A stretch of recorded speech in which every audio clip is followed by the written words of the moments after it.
Hello guys, स्वागत है आप सभी का हमारे शिक्षा सारथी के प्लेटफॉर्म पे। तो आज हम लोग एक बहुत ही इंपॉर्टेंट क्लास करने वाले हैं और ये हमारा नागरिक शास्त्र का दूसरा चैप्टर होगा जिसका नाम है सत्ता में साझेदारी की कार्यप्रणाली। तो मैंने कल चैप्टर 1 को पूरी तरह से डिस्कस कर लिया था कि सत्ता में साझेदारी क्या होती है, क्या इसकी कार्यप्रणाली है, मतलब क्या इसका काम है, कैसे सामाजिक रूप से हम लोग विभाजित होते हैं। बहुत सारे एस्पेक्ट्स थे, उन सभी को हम लोगों ने डिस्कस कर लिया था। तो आज हम लोग एक बहुत ही बेहतरीन ढंग से इस चीजों को समझेंगे। हालांकि ये चैप्टर थोड़ा लंबा होगा बट स्टिल आपको क्या है, यहाँ पे पेशेंस बनाना है ताकि हर चीजों को पॉइंट वाइज पॉइंट समझे। ठीक है। तो नागरिक शास्त्र का ये हमारा पहला ये दूसरा चैप्टर है। तो स्टार्ट करते हैं। देखो, सबसे पहले हम लोग जानेंगे इसका परिचय क्या कहता है। तो एक बार पढ़ते हैं और देखते हैं परिचय क्या है। लोकतंत्र की यात्रा के क्रम में पिछली कक्षा में हमारा परिचय राजनीति की कुछ बुनियादी धारणाओं, संस्थाओं, लोकतंत्र के नियम और कायदों से हुआ था। बिल्कुल हुआ था। अब हम सिद्धांतों एवं संस्थाओं की जगह अपना ध्यान राजनीतिक प्रक्रिया पर केंद्रित करेंगे। अब क्या है ना, हम लोग सिद्धांत और संस्थाओं को छोड़ देंगे। अब हम किस पे हैं? अब जो है राजनीतिक प्रक्रिया पर ध्यान को सेंटर्ड करेंगे, यानी केंद्रित करेंगे। ठीक है। राजनीतिक प्रक्रिया के मूल में सत्ता की साझेदारी का प्रयास होता है। ठीक है। अतः लोकतांत्रिक राजनीति को समझने के लिए सत्ता की साझेदारी के सरोकार ही हमारे अध्ययन के प्रमुख विषय वस्तु होंगे। ठीक है। इस प्रक्रिया की किस तरह लोकतंत्र विभिन्न सामाजिक समूहों को अभिव्यक्त एवं पहचान देकर अपने आप सहनित करता है, सन्निहित करता है, सर्वप्रथम हम इसका अध्ययन करेंगे। ठीक है। इसके लिए लोकतांत्रिक व्यवस्था एवं सत्ता के विभाजन के विविध एवं व्यापक प्रावधान करती है। अध्याय के अगले हिस्से में हम इसे देखेंगे। इसी क्रम में हम सत्ता की साझेदारी की सबसे प्रभावशाली कार्यप्रणाली के रूप में संघीय शासन व्यवस्था को देखेंगे। तो यहाँ सबसे इंपॉर्टेंट आ गया संघीय, जो फेडरल जो यहाँ पे सिस्टम होता है ना, उसको हम लोग देखेंगे। ठीक है।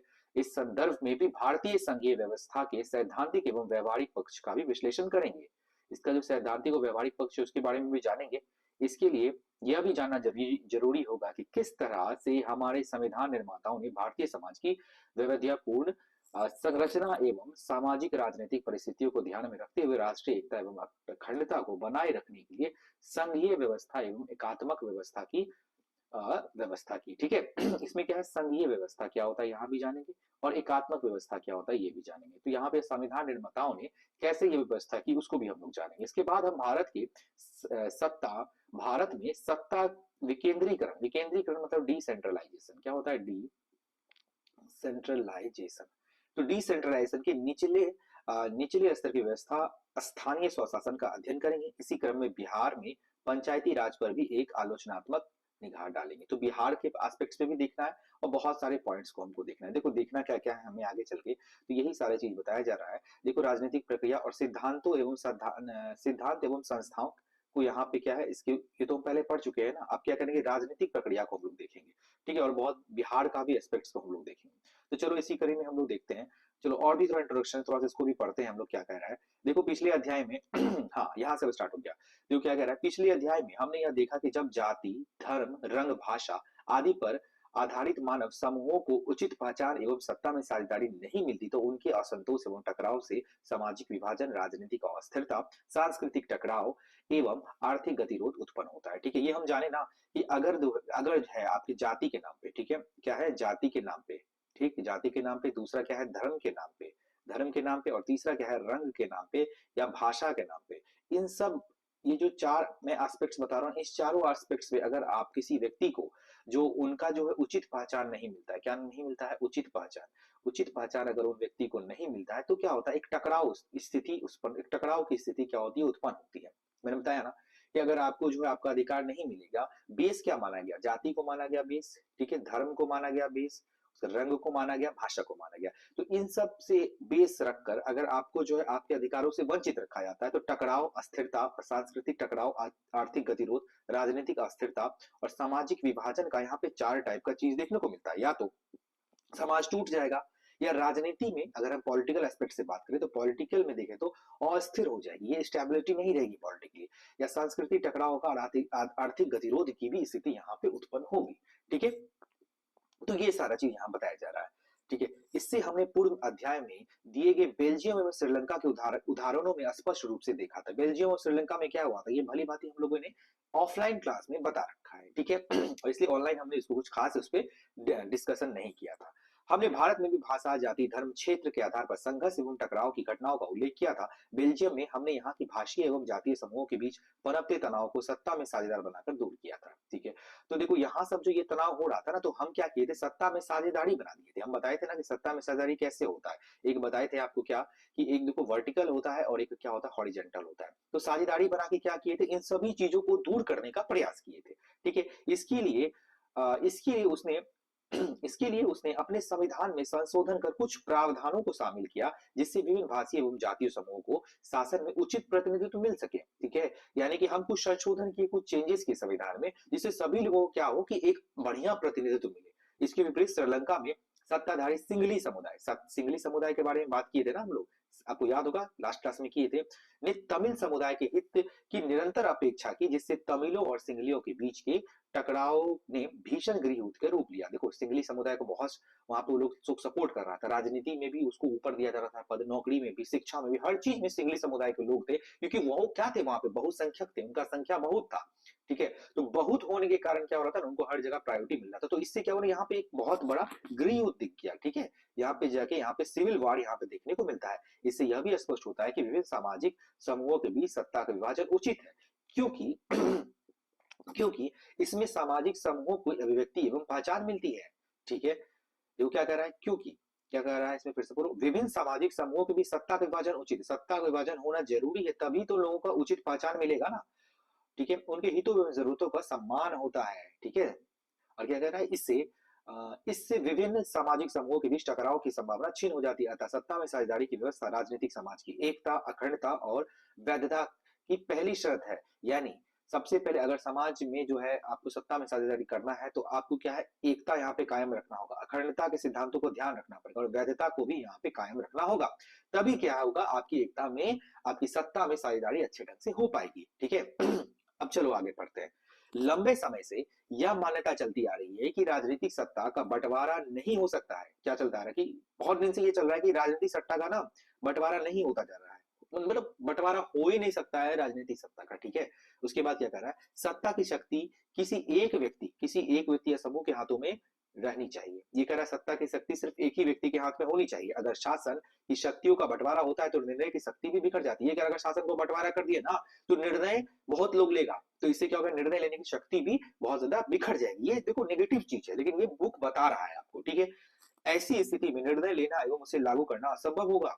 ठीक है, लेकिन लोकतंत्र ने सत्ता विभाजन को अपना मूल आधार बनाकर इसको खंडन कर दिया है। ठीक है, इसकी मान्यता खंड, लेकिन लोकतंत्र क्या बोलता है, लिखो, नहीं नहीं नहीं, किसी एक व्यक्ति के हाथ में पावर नहीं होगा। अगर किसी एक व्यक्ति के हाथ में पावर रहेगा, तो वो तानाशाह बन जाएगा, अपने हिसाब से डिसीजन लेने लगेगा। ठीक है, तो वो अपना सिर्फ हित देखेगा। तो लोकतंत्र आया तो इन सब को जो है खंडन कर दिया। ठीक है, लोकतंत्र में जनता सारी शक्तियों का स्रोत एवं उपभोग करने वाली होती है। लोकतंत्र में क्या है, जनता जो है सब शक्ति का उपभोग करता है, और उसको क्या करता है ना, मतलब सारी शक्तियों का स्रोत है, जनता ही स्रोत है, और उसका उपभोग भी करता है। ठीक है, क्योंकि देखो लोग कैसे, जनता से ही शासन चलती है, लोकतंत्र चलती है, क्योंकि जनता क्या करते हैं, वोट डाल के अपने प्रतिनिधि को चुनते हैं।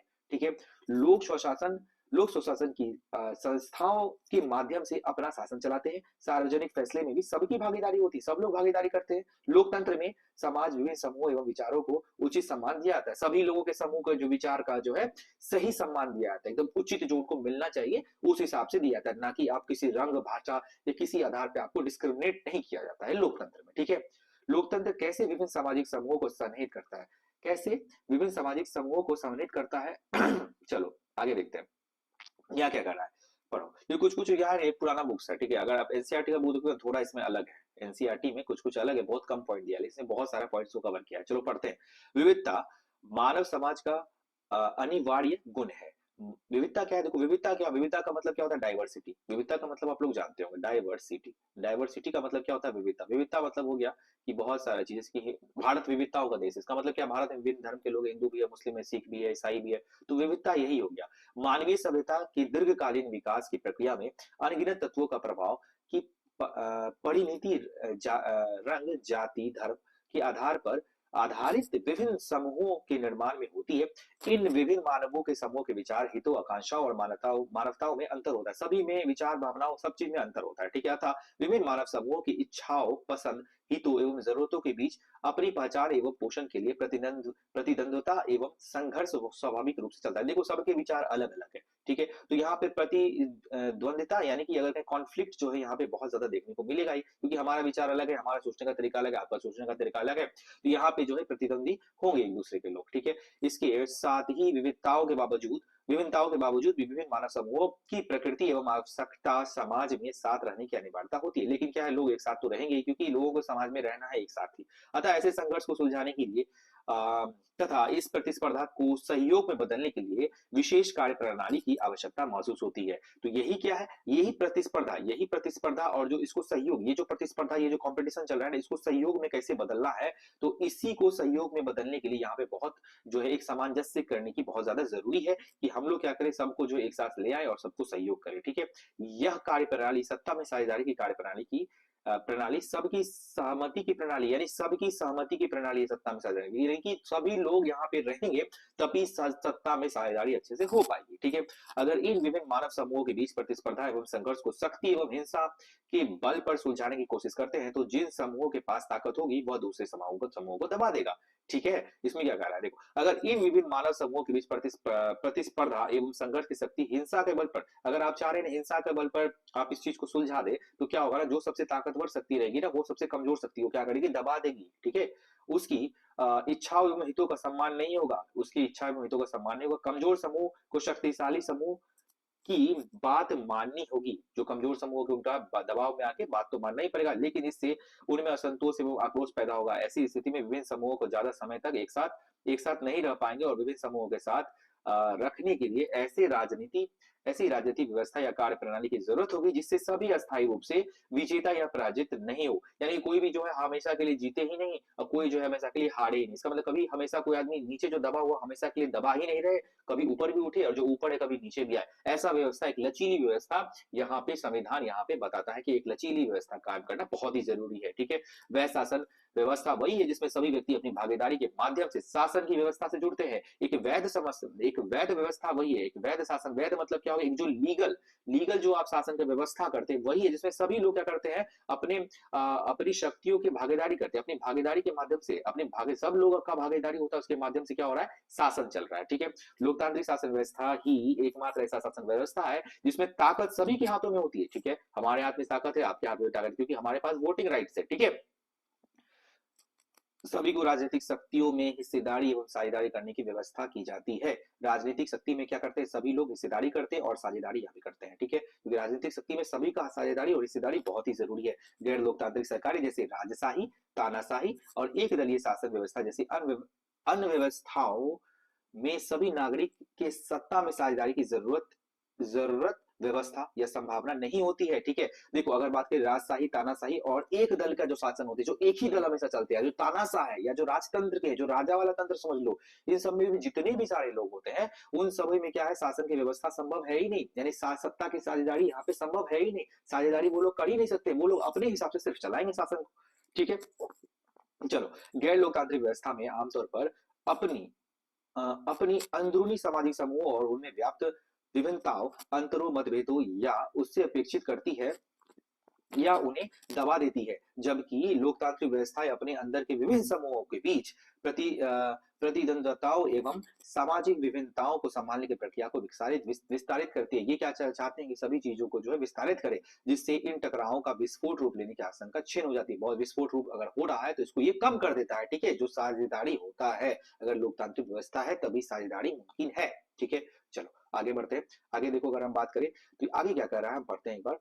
देखो कोई भी समाज अपनी व्यापक विविधताओं और विभिन्नताओं के अस्थायी तौर पर खत्म नहीं कर सकता है, और इन तंत्रों के बीच विभेदों एवं विविधताओं का आदर करने के लिए उन्हें सत्ता में साझेदार बनाकर समाज का सहयोग, सामंजस्य या अस्तित्व सृजन किया जा सकता है। इस कार्य के लिए लोकतांत्रिक व्यवस्थाएं सबसे अच्छी होती है, क्योंकि आधुनिक लोकतांत्रिक व्यवस्थाओं में सत्ता की साझेदारी बहुत सारे प्रावधान है, सत्ता की साझेदारी बहुत इंपॉर्टेंट है, बस यही कहना चाह रहा है, ठीक है। आइए अब देखिए कि लोकतंत्र ये काम कैसे करता है। अब बताते हैं लोकतंत्र ये काम कैसे करता है, ठीक है। चलो पढ़ते हैं एक करके। देखो लोकतंत्र में विभिन्न सामाजिक समूह जैसे कि भाषीय, धार्मिक और अन्य समूहों के बीच सत्ता का बंटवारा होता है। देखो सत्ता का डिवीजन तो सभी जगह लोकतंत्र में होता ही है। बेल्जियम बेल्जियम में सामुदायिक सरकार फ्रेंच डच भाषा मंत्रियों के समान संख्या इस बात का उदाहरण है कि विश्व में बहुत सारे संविधान सामाजिक रूप से कमजोर एवं समुदाय एवं महिलाओं को विधायिका एवं प्रशासन की हिस्सेदारी देने के लिए विशेष व्यवस्था की गई है। सब जगह विशेष व्यवस्था किया गया है। हमारा संविधान में भी इनमें से एक है जहां महिलाओं को सत्ता में साझेदारी सुनिश्चित करने के लिए बहुत सारे विशेष प्रावधान किए गए। महिलाओं के लिए बहुत सारे प्रावधान भारतीय संविधान में किए गए हैं। इस तरह से हमारे संविधान में अल्पसंख्यकों एवं कमजोर समुदायों के लिए भी विशेष व्यवस्था की गई है। ठीक है, भारत में भी है। क्या बताया जा रहा है कि देखो जो अल्पसंख्यक है, जिनकी संख्या कम है, जो कमजोर समुदाय है, चाहे महिलाएं की बात हुई, तो इन सभी के लिए क्या है, स्पेशल कुछ जो है, स्पेशल कुछ यहाँ पे इनके लिए बनाया गया है और इनके लिए कोई व्यवस्था, बढ़िया व्यवस्था किया गया है। ठीक है, आगे बढ़ते हैं। लोकतंत्र, व्यापार, उद्योगपति, किसान, शिक्षक, औद्योगिक मजदूर जैसे संगठित हितों सरकार की विभिन्न समितियों में प्रतिनिधित्व बनाकर सत्ता में भागीदारी करते हैं और अपने हितों के लिए सरकार पर प्रत्यक्ष अप्रत्यक्ष रूप से दबाव डालकर उनके फैसलों को प्रभावित कर सत्ता में अप्रत्यक्ष रूप से हिस्सेदारी करते हैं। इसका क्या मतलब हुआ? अगर हम बात करें उद्योगपति, बिजनेसमैन, किसान की बात करें, शिक्षक बात करें, औद्योगिक की बात करें, तो ये सब जो लोग हैं ना, सरकार पे दबाव बनाते हैं। ठीक है, अप्रत्यक्ष रूप से सरकार को कंट्रोल भी करते हैं। ये यहाँ पे इनका भी रोल होता है, छोटे का भी रोल होता है, बड़े का भी रोल होता है, छोटे का भी रोल होता है। बस यही करने की कोशिश कर रहा है। ठीक है, ऐसे विभिन्न समूह जब सक्रिय हो जाते हैं तब किसी एक समूह का समाज के ऊपर प्रभुत्व काम कायम नहीं हो सकता। देखो इस तरह से बहुत सारे लोग अगर समाज में एक टाइप से इंगेज रहेंगे ना, तो कोई एक व्यक्ति यहाँ पे जो है किंग नहीं बन पाएगा, वो अपने आप को बॉस नहीं समझने लगेगा। यदि कोई एक समूह सरकार के ऊपर अपने हितों के लिए नीति बनाने के लिए दबाव डालता है, तो दूसरा समूह उसके प्रतिकार में जवाब डालता है कि नीतियां इस तरह की ना बनाई जाए। कि कोई एक समूह कहता है कि नहीं नहीं ऐसा ही बनाना चाहिए, तो दूसरा वाला तुरंत उठ के खड़ा होता है कि ऐसे कैसे होगा, ये हो ही नहीं सकता है। तो सरकार किसी एक आदमी का पक्ष नहीं ले सकती है। ठीक है, यानी उनको दोनों का ध्यान रखना है। ठीक है, सरकार को भी ऐसे ही पता चल जाता है कि समाज के विभिन्न वर्ग क्या चाहते हैं और उन्हें सत्ता में कैसे और कितनी मात्रा में हिस्सेदारी बनाया जाए, सरकार को भी इससे ज्ञान हो जाता है कि अगर लोग विरोध कर रहे हैं तो उनको कैसा चाहिए, उनके डिमांड के मुताबिक सरकार यहाँ पे काम भी कर सकती है। ठीक है, अगर हम बात करें आगे, चलो देखते हैं। राजनीतिक दल सत्ता में साझेदारी से राजनीतिक दल जो सत्ता में साझेदारी का जीवंत रूप है। सत्ता में साझेदारी का बात करें तो राजनीतिक दल जो होते हैं, जो दल के नेता होते हैं, वो जो है जीवंत रूप है। ठीक है, और राजनीतिक दल सत्ता के बंटवारे के वाहक से मोल तोल करने वाला सशक्त माध्यम है। चलो आगे देखते हैं क्या कर रहा है। राजनीतिक दल लोगों के ऐसे संगठित समूह, ये देखो राजनीतिक दल के बारे में बताया जा रहा है, लोगों के ऐसे संगठित समूह जो चुनाव लड़ने के लिए राजनीतिक सत्ता हासिल करने के उद्देश्य से काम करता है। ठीक है, राजनीतिक दल क्या है, वो चुनाव लड़ने के लिए आते हैं और क्या करते हैं, सत्ता अपने हाथ में लेते हैं। अतः विभिन्न राजनीतिक दल सत्ता प्राप्त करने के लिए प्रतिस्पर्धा के रूप में काम करते हैं और उनकी आपसी प्रतिद्वंदिता यह सुनिश्चित करती है कि सत्ता हमेशा के लिए किसी एक व्यक्ति या संगठित समूह के हाथ में नहीं हो सकता है। ठीक है, वो आपस में जो एक टाइप से कंपटीशन है ना उनका, कि इनको हरा दे, इनको जीत ले। हर 5 साल बाद जो सरकार चेंज होती है तो यह बताती है कि कोई एक व्यक्ति हमेशा के लिए यहाँ पे राजा नहीं रह सकता है। ठीक है, अगर हम राजनीतिक दलों के इतिहास पर गौर करें तो पता चलता है कि सत्ता बारी बारी से अलग अलग विचारधारा और समूह वाले लोगों के दलों के हाथों में आ जाती है। अगर बात करें, कभी बीजेपी बनता है, तो कभी कांग्रेस बनता है, तो कभी इस तरह की सरकारें, बहुत सारी सरकारें जो है यहाँ पे आती है, चेंजेस होते रहते हैं। तो लोकतंत्र का, एक स्वस्थ लोकतंत्र का, एक हेल्दी जो आपको डेमोक्रेटिक कंट्री का एक सबसे बड़ा यही है सिंबल, या कह सकते हैं कि सबसे बड़ा एग्जांपल यही है कि जो है हर 5 साल में चुनाव होते हैं और अपने प्रतिनिधि को चुनाव करके हम लोग नई नई सरकार को चेंज करते रहते हैं और बदलते रहते हैं। यानी कि किसी एक हाथ में, किसी एक व्यक्ति के हाथ में हमेशा के लिए पावर नहीं रहता है। सत्ता की साझेदारी प्रत्यक्ष रूप से तभी दिखता है जब दो या दो से अधिक दलें जो है चुनाव लड़ती है या सरकार गठन करती है। ठीक है, देखो सबसे पहली बात, सत्ता की साझेदारी कब दिखता है, जब साझेदारी में एक ही व्यक्ति चुनाव लड़ेगा तो कैसे होगा, कभी हो ही नहीं सकता है। दो व्यक्ति या दो से अधिक व्यक्ति चुनाव लड़ रहे हैं तभी तो पता चलेगा कि हाँ सत्ता की साझेदारी हो रही है, सत्ता को बांट रहे हैं हम लोग। ठीक है, यहाँ पे यही पॉइंट है। इसलिए सत्ता की साझेदारी का सबसे अद्यतन रूप गठबंधन की राजनीति या गठबंधन की सरकारें में दिखता है, जब विभिन्न विचारधाराओं, विभिन्न सामाजिक समूह और विभिन्न क्षेत्रीय स्थानीय हित वाले राजनीतिक दल एक साथ एक समय में एक स्तर पर सत्ता में सरकारी साझेदारी करते हैं। ठीक है, साझेदारी देखो, साझा सरकार यहाँ पे बन रहा है, गठबंधन की सरकार, साझा सरकार।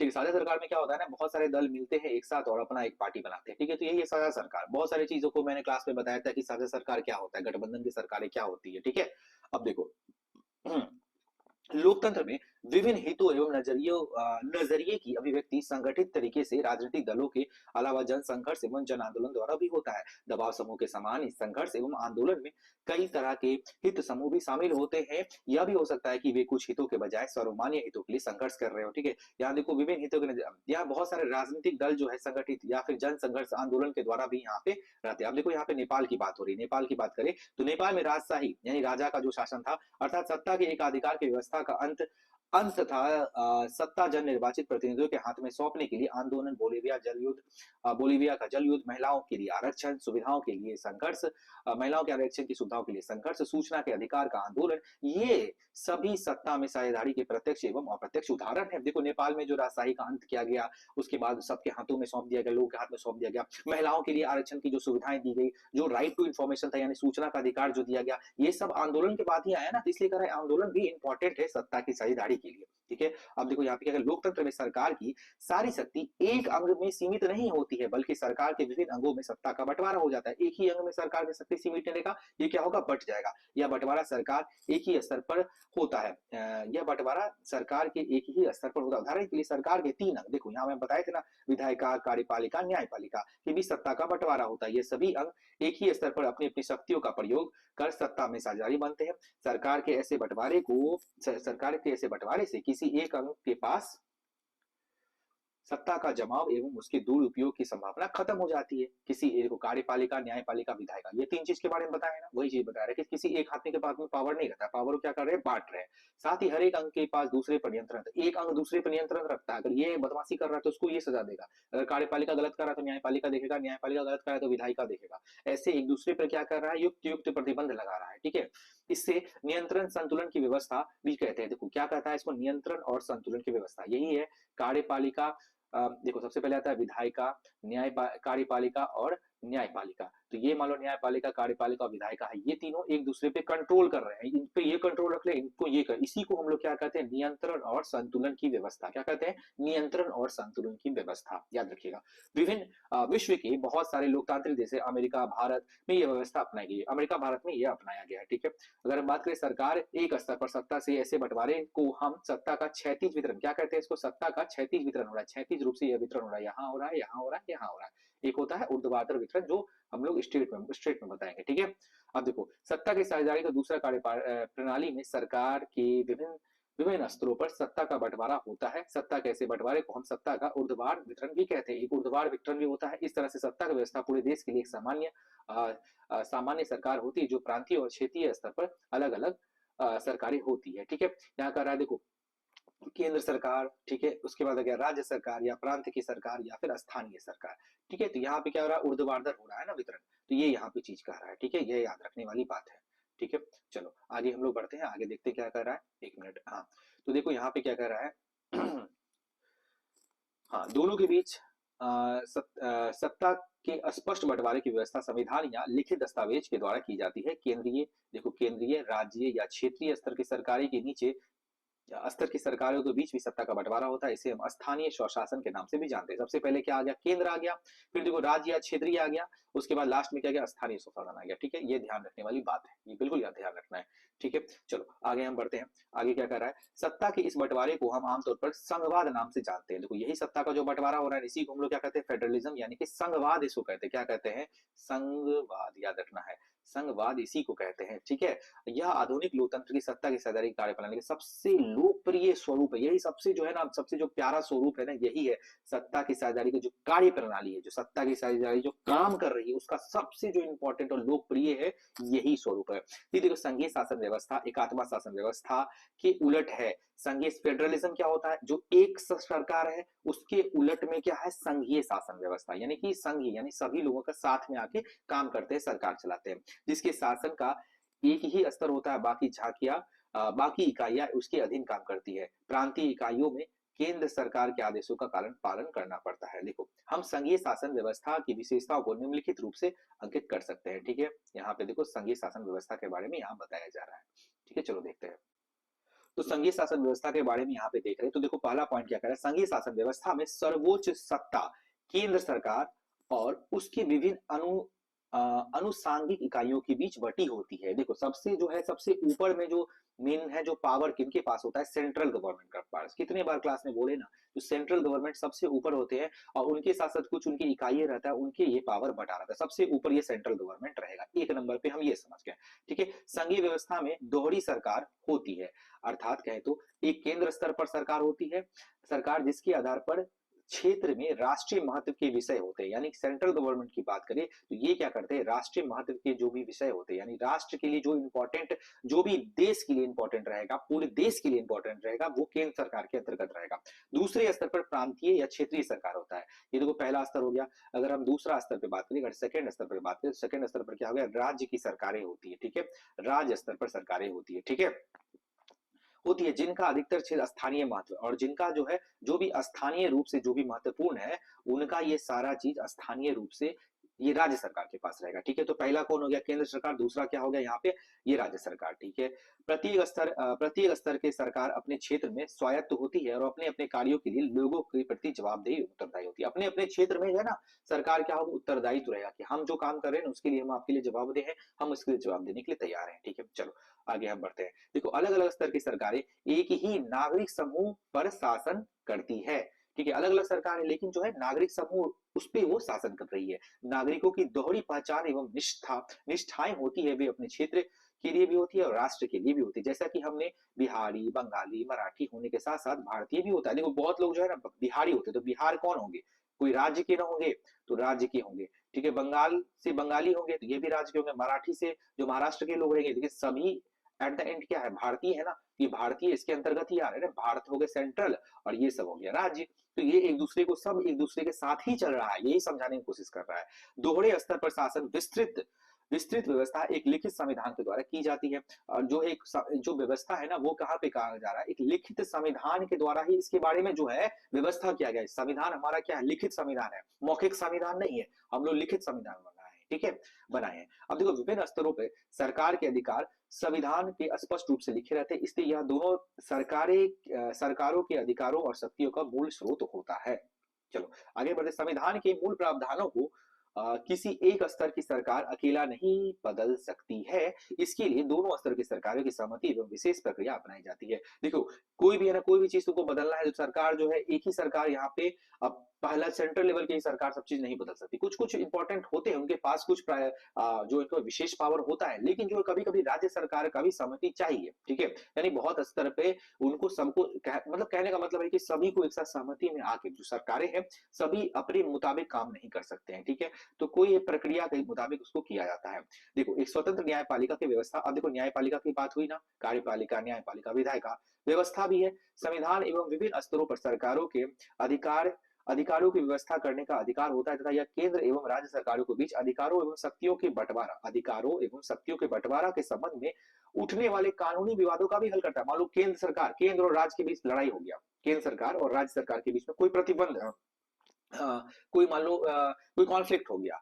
ठीक है, तो कोई कॉन्फ्लिक्ट को मिटाने के लिए जो न्यायपालिका बीच में आती है, कोई फैसला सुनाती है, उसको दोनों को ही मानना पड़ता है। जो सर्वोच्च न्यायालय सबसे ऊपर रहता है, सुप्रीम कोर्ट खासकर इन दोनों के बीच के मामलों को देखती है। ठीक है, अब देखो संघीय व्यवस्था का गठन पढ़ेंगे हम लोग। नेक्स्ट टॉपिक है संघीय व्यवस्था का गठन। संघीय व्यवस्था आमतौर पर दो तरीकों से गठित होता है। ये कैसे बनता है, दो तरीका है इनका बनाने का। कई बार स्वतंत्र एवं संप्रभु राज्य के पास मिलाकर स्वतंत्र एवं संप्रभु राज्य आपस में मिलकर सामान्य संप्रभुता को स्वीकार कर एक संघीय राज्य का गठन करते हैं। संयुक्त राज्य अमेरिका, स्विट्जरलैंड, ऑस्ट्रेलिया, इस तरह के संघीय राज्य का गठन होता है। देखो ये सब मिलके क्या हुआ ना, संयुक्त राज्य अमेरिका, स्विट्जरलैंड, ऑस्ट्रेलिया, ये सब क्या कर रहे हैं, एक साथ संघीय जो है अपनी जो संघीय व्यवस्था बनाते हैं। ठीक है, ये सब देश है अपने जो संघीय मतलब कि कोई स्वतंत्र और संप्रभु राज्य आपस में मिलते हैं और अपना एक अलग से देश बनाते हैं, इसमें हम लोग अपने व्यवस्था करते हैं कायम, जो संघीय रूप से चले। ठीक है, आमतौर पर इस तरीके से गठित संघीय व्यवस्था में राज्य की स्वायत्तता या पहचान की भावना प्रबल होती है, अतः संघ में शामिल होने वाले राज्य के अधिकार समान होते हैं। केंद्र सरकार की अपेक्षा अधिक शक्तिशाली होती है, क्योंकि इसमें इस तरह से गठित संघीय व्यवस्था में आमतौर पर अवशिष्ट अधिकार राज्यों के हिस्से में आते हैं। देखो इसमें क्या बताया जा रहा है कि केंद्र सरकार दो कहें तो लास्ट में जो है ना, केंद्र सरकार के पास ही लगभग सारा पावर होता है। ठीक है, लेकिन ये क्या है, दोनों एक दूसरे के तालमेल से ही चलता है। इसके विपरीत बात करें तो जब किसी बड़े देश को उनकी राजनीतिक इकाइयों में बांटकर वहां स्थानीय या प्रांतीय सरकार और केंद्र में अन्य सरकार की व्यवस्था की जाती है, तब संघीय सरकार की स्थापना होती है। ठीक है, यहाँ पे होती है। राज्य और राष्ट्रीय सरकारों के बीच सत्ता का बंटवारा होता है। राज्य सरकार और राष्ट्रीय सरकार के बीच भी सत्ता का बंटवारा हो रहा है। जैसे भारत, बेल्जियम, स्पेन, संघीय शासन व्यवस्था की स्थापना इस तरह से की गई है। मतलब राज्य और राष्ट्र सरकार है ना, यहाँ पे देखो सेंट्रल गवर्नमेंट है और यहाँ पे स्टेट गवर्नमेंट है, तो इन दोनों में बांट के ही ना, इन दोनों के बीच में ना शक्तियों का बंटवारा हुआ है, तो यही यहाँ पे कहने का कोशिश कर रहा है। इस तरह से गठित संघीय व्यवस्था में राज्य की अपेक्षा केंद्र सरकार ज्यादा शक्तिशाली होता है। मैंने बताया ना कि जो सेंट्रल गवर्नमेंट होगी हमेशा पावरफुल रहेगी, ठीक है, शक्तिशाली होगी। इसमें अवशिष्ट अधिकार अधिकार जो है केंद्र सरकार के पास होता है। मतलब जो है अधिकतर बात करें या फिर कोई बच गया जो अधिकार, वो सेंट्रल गवर्नमेंट के पास ही होता है। ऐसे भी सेंट्रल गवर्नमेंट बहुत पावरफुल होती है राज्य सरकार के सामने। ठीक है, विभिन्न विभिन्न राज्यों को समान अधिकार दिए जाते हैं, लेकिन अक्सर इस व्यवस्था में अ, जरूरत के मुताबिक किसी राज्य को विशेष अधिकार दिए जाते हैं। जैसा कि भारत संघ में जम्मू कश्मीर, अरुणाचल प्रदेश, सिक्किम आदि राज्यों को विशेष अधिकार दिए गए, यानी विशेष राज्य का दर्जा इनको दिया गया है, यही चीज कर रहा है। अब देखो, इस प्रकार संघीय शासन व्यवस्था दोहरे उद्देश्य लेकर चलती है और क्षेत्रीय एवं अन्य विविधताओं का आदर करना एवं देश की एकता को, सुरक्षा को बढ़ावा देता है। ठीक है, इसलिए संघवाद निश्चित रूप से कठोर नियम नहीं होते। संघवाद एक कठोर नियम नहीं है। शासन के सिद्धांत के रूप में संघवाद विभिन्न परिस्थितियों के रूप में ग्रहण करता है। उदाहरण के लिए संघीय व्यवस्था शासन व्यवस्था संघीय शासन व्यवस्था की शुरुआत अमेरिका से हुई, लेकिन जब दूसरे देशों ने इसे अपनाया तब इसका स्वरूप भिन्न हो गया। जैसे कि जर्मनी, भारत, स्विट्जरलैंड और संघीय व्यवस्था अमेरिका से भिन्न। यानी कि कहने का मतलब है कि अमेरिका में कुछ और था, लेकिन भारत में किसी और टाइप से हम लोग संघीय व्यवस्था को अपनाते हैं। ये कठोर नहीं है इतना। ठीक है, अब देखो यहाँ पे क्या है, केंद्र और राज्यों के बीच शक्तियों के विभाजन हर संघीय सरकार में वहां के ऐतिहासिक अनुभव और सामाजिक राजनीतिक जरूरतों के हिसाब से होता है। इस बात पर निर्भर करती है कि संघ स्थापना किन किन ऐतिहासिक संदर्भों में हुई है, मतलब उसकी जरूरतों के मुताबिक यहाँ पर स्थापना की गई है। इस प्रकार संघीय शासन व्यवस्था दोहरे उद्देश्य लेकर चलती है। क्षेत्र एवं अन्य विविधताओं का आदर करना, क्षेत्र और जो विविधता है, जो डाइवर्सिटी है, उनका हम क्या करें, रिस्पेक्ट करें। राष्ट्रीय एकता एवं अखंडता की रक्षा करेंगे। राष्ट्र की जो एकता और अखंडता उसकी रक्षा करेंगे, उसे बढ़ावा देंगे। तो यहाँ यानी कि इसका उद्देश्य की बात करें तो यही है, जो है अखंडता एकता की रक्षा करना और विविधताओं का आदर करना और क्षेत्र और विविधताओं का आदर करना और बढ़ावा देना इन सब चीजों को। ठीक है, अब देखो हमारा यहाँ क्या टॉपिक आया, पढ़ते हैं नेक्स्ट टॉपिक जो हमारा आ रहा है। आइए हम देखें किस तरह से संघीय व्यवस्था में राष्ट्रीय एकता के मूल्यों का संवर्धन में सहायक है। संघीय व्यवस्था कैसे राष्ट्र की एकता में सहायक है, इसके बारे में पढ़ेंगे। सर्वप्रथम अपने देश में भारत के परिदृश्य में ही इसे परखने की कोशिश करेंगे। ठीक, अब हम लोग देखेंगे भारत में संघवाद का विकास कैसे हुआ। स्वाधीनता आंदोलन दौरान राष्ट्रीय संघर्ष के नेतृत्व करने वाली कांग्रेस पार्टी से शुरू हुआ संघीय व्यवस्था की समर्थक रही। देखो कांग्रेस पार्टी, यहाँ पे देखो कांग्रेस, गांधी जी, नेहरू जी, ये सब कांग्रेस पार्टी से ही तो हमारा जो है यहाँ पे विकास स्टार्ट हुआ ना। ये कहाँ से हुआ, कांग्रेस पार्टी से स्टार्ट हुआ। और यही क्या हुआ, संघीय व्यवस्था के काफी ये सपोर्ट किए। ठीक है, उनका अपना संगठनात्मक ढांचा भी इसी आधार पर तैयार किया गया था कि 1946 में गठित संविधान सभा के आधार पर संघवाद था। ठीक है, गठित संविधान सभा का आधार भी संघवाद था। 1946 में जो संविधान सभा बना 1946 में, तो इसका आधार यानी कि इसका बेस था ना, यही संघवाद ही था। संघवाद के आधार पे ही जो संविधान सभा का गठन किया गया कि संघवाद के रूल को हम फॉलो करेंगे। ठीक है, इसमें प्रांतों इसमें एक मिनट, हाँ, इसमें प्रांतों के प्रतिनिधि वहां की विधानसभा एवं प्रतिनिधि एवं एक मिनट, प्रतिनिधि वहां के विधानसभा एवं सांप्रदायिक निर्वाचन प्रणाली के आधार पर चुने गए और देशी रियासतों के अधिकतर प्रतिनिधि एवं उनके शासकों के नामजद किया था। यानी बहुत सारे यहाँ पे लोग थे जो यहाँ पे एक साथ किए, जैसे कि कुछ प्रांतों के लोग थे, कुछ प्रिंसली स्टेट के थे। ठीक है, अगर हम बात करें तो कुछ यहाँ पे राजा रजवाड़ा के कुछ लोग थे और कुछ मुस्लिम लीग के भी थे, और बात करें तो यहाँ पे कुछ कांग्रेस के भी सदस्य थे। इन दोनों ने मिलकर यहाँ पे संविधान सभा का गठन किया था। ठीक है, इस तरह से विविधता को मान्यता देने के साथ राष्ट्रीय एकता के मूल्यों को संवर्धन के लिए संघीय शासन व्यवस्था लागू हुई। देखो यहाँ पे ये सब चीज जानना नहीं है, सब जो हम लोग जो मेनली पढ़ेंगे ना तो उसमें समझ में आएगा। बस यहाँ पे थ्योरी हल्का हल्का बताया गया है, इसलिए ज्यादा चीज में प्रिंसली स्टेट बोले, मुस्लिम लीग बोले, ये सब आपके दिमाग से पार कर गया होगा। लेकिन फिर भी यहाँ पे समझो बस कि यहाँ बहुत सारे लोगों को मिलकर संघीय शासन व्यवस्था को चलाया गया। कांग्रेस उसमें सबसे बड़ा सपोर्टर था, बस तुमको इतना जानना है। ठीक है, चलो भारत में संघीय शासन व्यवस्था। अब देखो आइए हम देखते हैं कि हमने ऊपर जिन संघीय विविधताओं का जिक्र किया, विशेषताओं का जिक्र किया है, वे सभी भारतीय शासन व्यवस्था में मौजूद है या नहीं है। ये जो चीज हम बोल रहे हैं ना, क्या ये शासन व्यवस्था में है या नहीं है, इसको हम लोग अब आराम से देखते हैं। ठीक है, देखो सबसे पहला पॉइंट यहाँ पे क्या कह रहा है, देखो सबसे फर्स्ट पॉइंट जो है हमारा ये, संघीय व्यवस्था की सबसे पहली शर्त क्या है?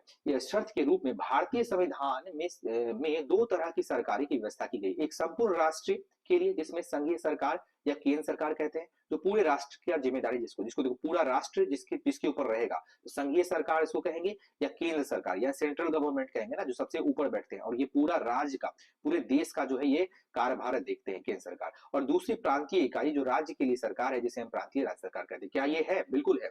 केंद्र में देखो तो नरेंद्र मोदी है सरकार, लेकिन वो देखो वो बीजेपी की है, लेकिन यहाँ बात करो जेडीयू की, आगे कौन? नीतीश कुमार। तो यहाँ पे अलग अलग सरकारें हैं ना, केंद्र में अलग और राज्य में अलग। ठीक है, पहला पॉइंट तो मिल गया। दूसरा पॉइंट की बात करें तो संविधान में स्पष्ट रूप से केंद्र एवं राज्य सरकार के कार्य और अधिकार को बांटा गया, बिल्कुल बांटा गया। भारत में भी ऐसी विधायिका के अधिकार को 3 सूचियों में अलग कर दिया है।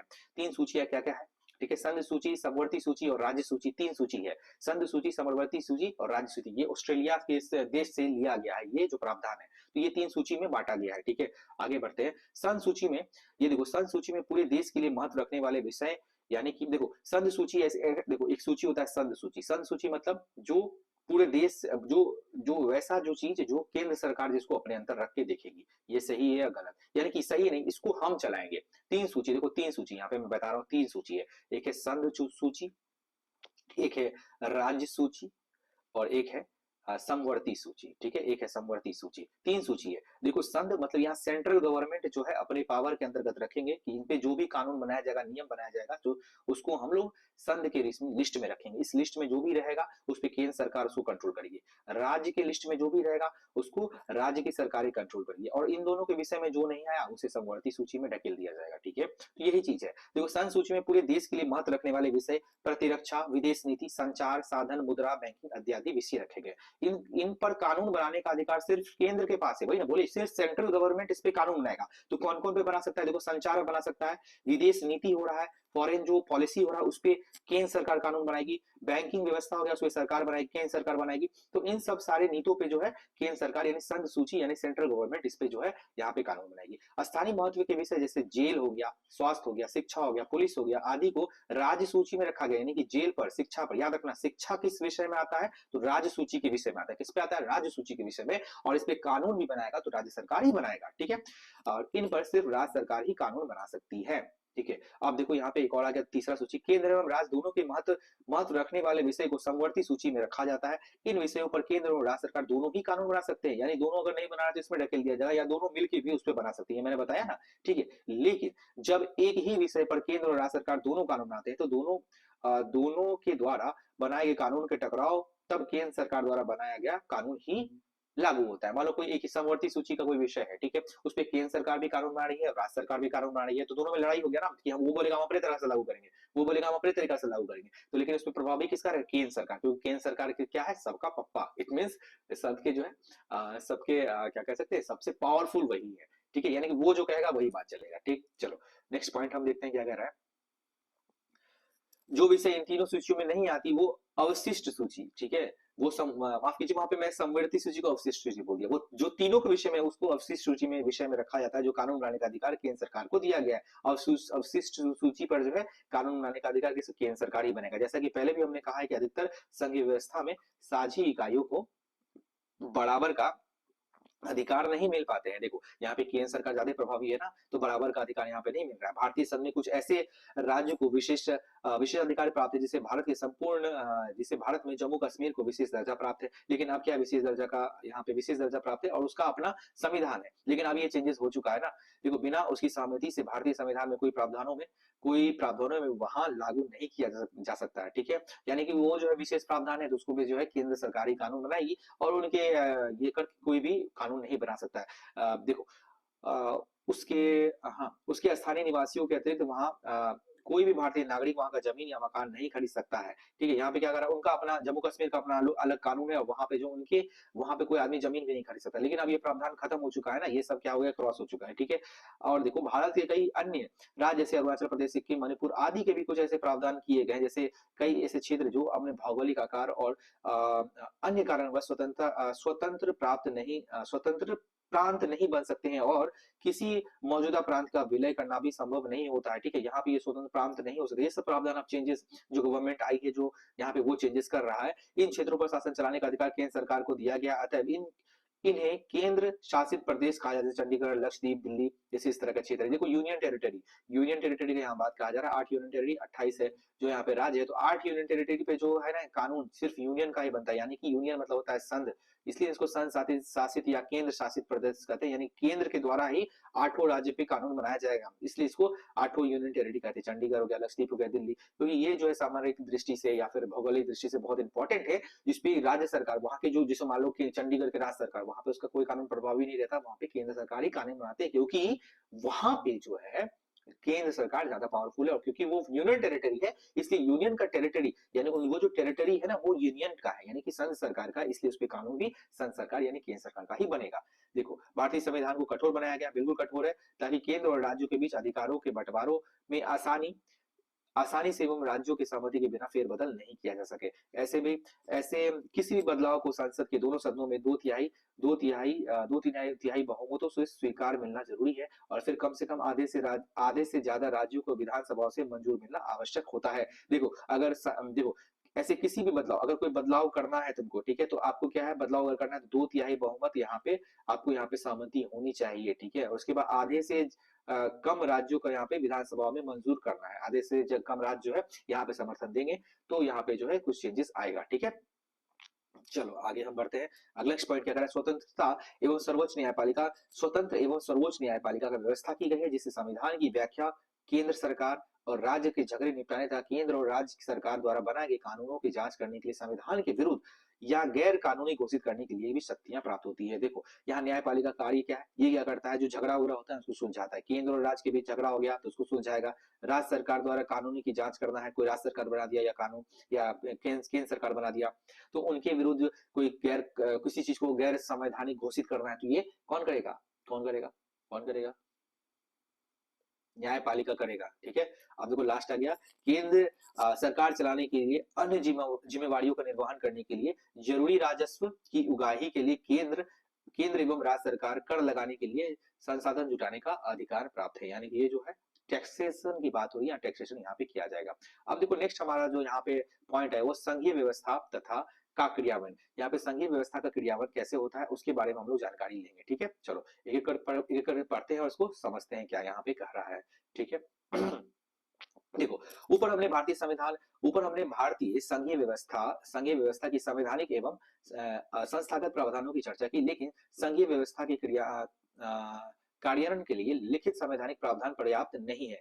संघीय देखो यहाँ पे हम क्या बताए ना, कठोर है हमारा संविधान, लेकिन हम बात करें ना कठोर के साथ साथ लचीला भी संविधान है, ठीक है, ये भी यहाँ पे ध्यान रखना। वहां पे कठोर बताया गया है लेकिन यहाँ पे लचीला भी है, ठीक है।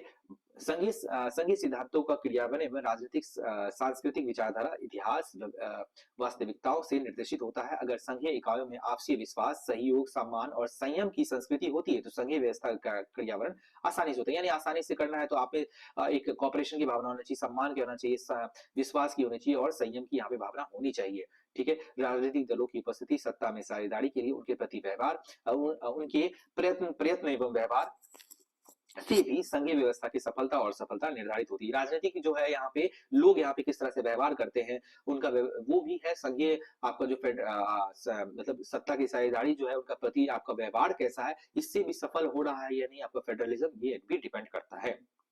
यदि कोई प्रांत भाषा भाषा यदि कोई इकाई प्रांत भाषा समुदाय विचारधारा सत्ता पर एकाधिकार चाहती है तो उसके लिए प्रयत्नशील होती है, तो अन्य इकाइयों या प्रांत भाषीय या अन्य समुदाय जो प्रयत्न के साथ नहीं है, जिन पर या सत्ता थोपी जा रही है या सत्ता में साझेदार के रूप में उनकी अनदेखी की जा रही है, उनमें विरोध असंतोष पनपता है। यानी कि आप मान लो दूसरे का आप अहित चाहोगे तो इसमें क्या होगा ना, यहाँ पे कॉन्ट्राडिक्शन फैलेगा और असंतोष की भावना आएगी, जिससे दंगा या फिर किसी टाइप का दंगा कह सकते हैं या फिर मारपीट कह सकते हैं, नरसंहार कह सकते हैं, ये सब देखने को मिलता है। ऐसी स्थिति में नाराज इकाइयों का विरोध प्रदर्शन होता है, अलग अलग होने की मांग कर सकती है और हिंसा का सहारा, वो चाहेंगे ना कि देखो हम लोग, मेरा राज्य नहीं है, मान लो कोई एक विशेष धर्म का बात कर लेते हैं, तो उनका आप अगर हित नहीं देख रहे तो वो बोलेगा कि ठीक है हमको छोड़ दो भैया, तुम लोग जाओ अपने घर जाओ, हम अपना नया देश बनाते हैं। तो ये क्या है, भारत की अखंडता और एकता की भावना को भी यहाँ पे ठेस पहुंचाएगा, ठीक है।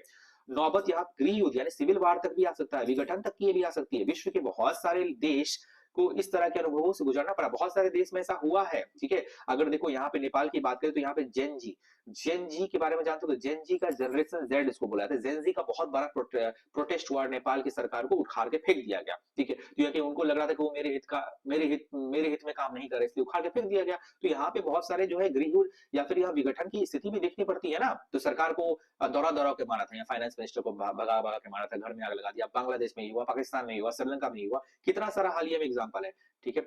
अतः अतएव क्या, अब विश्व के कुछ ऐसे देश के उदाहरण है जहां क्षेत्रीय भाषा विविधताओं को सम्मान देने के लिए संघीय व्यवस्था अपनाई गई, लेकिन सत्ता में साझेदारी के प्रभावकारी साधन के रूप में यह संघीय व्यवस्था कितनी कारगर सिद्ध हुई, इसका विश्लेषण करें, ठीक है। चलो आगे हम देखते हैं, आगे क्या कर रहा है।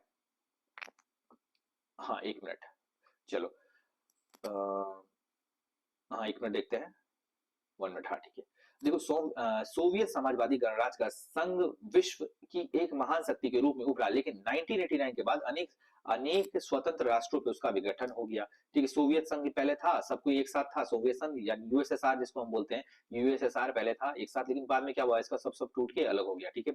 सोवियत संघ के विघटन के प्रमुख कारण यहाँ शक्तियों के जमाव एवं अत्यधिक केंद्रीकरण की प्रवृत्ति थी। यहाँ पे क्या था, बहुत ज्यादा सेंट्रलाइज हो गया था, ठीक है।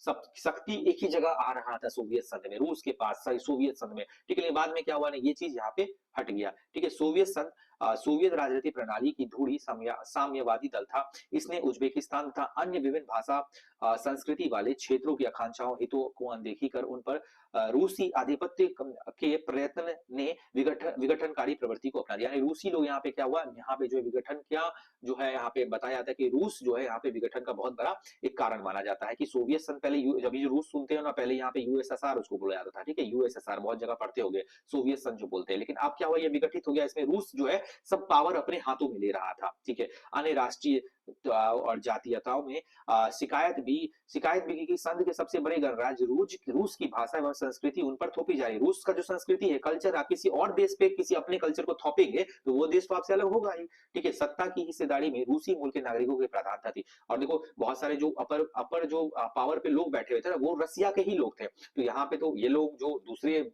थे वहां पे यूएसएसआर के और भी सारे थे लोग, वो उनको खराब लग रहा था कि भैया आप सबसे ऊपर पोस्ट अपने लोगों को बैठाए हुए हो, तो हम क्यों आपके पास रहे, ठीक है। अब 1986 की बात करें तो 1986 में क्या हुआ, रूसी यद्यपि पूरी आबादी का 52% थी, लेकिन तत्कालीन केंद्रीय समिति में 85% सचिव, केंद्रीय मंत्रिमंडल 85% सदस्य और सेना में 88% रूसी उस शिखर पर मौजूद थे। सोचो, 52% यहाँ पे टोटल आबादी रूस का था, लेकिन उसमें 80 जो केंद्रीय समिति में जो सेंट्रल जो यहाँ पे कमेटी था उसमें 85%, जो मंत्रिमंडल यानी कि जो है यहाँ पे कैबिनेट में था 85%, अगर हम बात करें सेना में भी 88%, लगभग 90% तक रूस का ही हिस्सेदारी था। तो रूस का तो यहाँ पे बहुत ज्यादा प्रभुत्व देखने को मिलता है।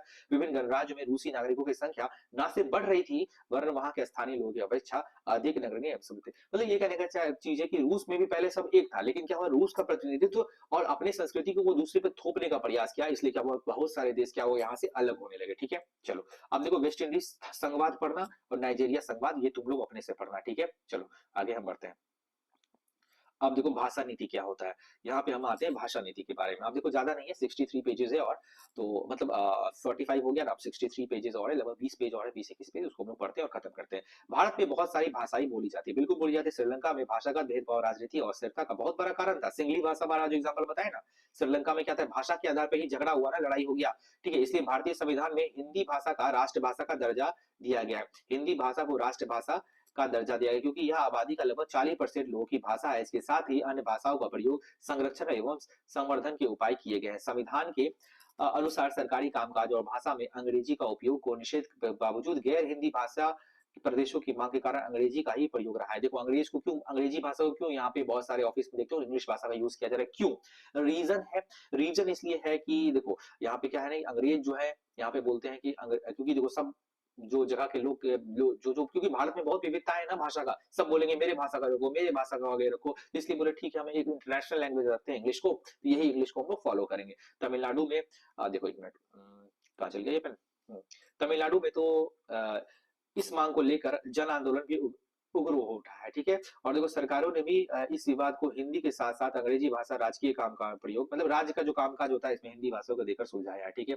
अब देखो यहाँ पे मैप है 1947 का, ये माफ कीजिए, एक मैप है, देखो यहाँ पे बहुत सारा है, देखो यहाँ पे बात करें तो यहाँ पे देखो ये एरिया देख रहे हो, और यहाँ पे देखो पाकिस्तान 1947 का टाइम, पश्चिम पाकिस्तान, और यहाँ पे बांग्लादेश होगा, ठीक है, ईस्ट पाकिस्तान या पूर्व पाकिस्तान, ऐसे ऐसे करके यहाँ पे मैप दिया गया है। ठीक है, चलो आगे बढ़ते हैं। अब देखो 1947 का भारत, ठीक है, यहाँ पे देखो कुछ यहाँ पे मैप है, चलो इसको पढ़ लेना, रीडिंग दे दोगे तो समझ में आ जाएगा।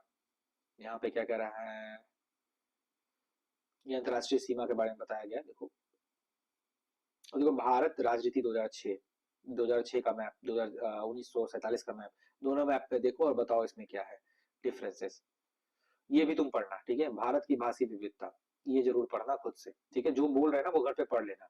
और देखो भारत की अनुसूचित भाषा, कुछ यहाँ लैंग्वेज है, असम जो है, बोलने वाले लोग कितने हैं, असमिया कहते हैं 1.6 लोग बोलते हैं, बांग्ला 8.3% बोलते हैं, देखो इसमें देखो मैथिली जरूर होगा, ये देखो मैथिली, ठीक है, 1.9%, 0.9% लोग यहाँ पे बोलते हैं, ठीक है। चलो इसको जरूर पढ़ लेना। अब देखो यहाँ पे कुछ कहा गया है कि इस चार्ट में कि पहले खाने में भारतीय संविधान की 8वीं अनुसूची में दर्ज भाषाओं को लेके, ये जो भाषा है ना उसको 8वीं अनुसूची में रखा गया, आप ये पहला पॉइंट याद रखना। दूसरे खाने में भारत की आबादी वाले बोलने वाले लोग का अनुपात दिया गया है, ये आंकड़े 1991 के आंकड़ों जनगणना के आधार पर आधारित है। कश्मीरी और डोगरी जो लैंग्वेज है, ठीक है, के आंकड़ों के आधारित 1990 जम्मू कश्मीर की जनगणना नहीं हुई, इसमें नहीं हुआ है, ठीक है, चलो ये सब देख लेना, ठीक है। चलो यहाँ पे देखते हैं कुछ पॉइंट्स है, यहाँ से पढ़ते हैं।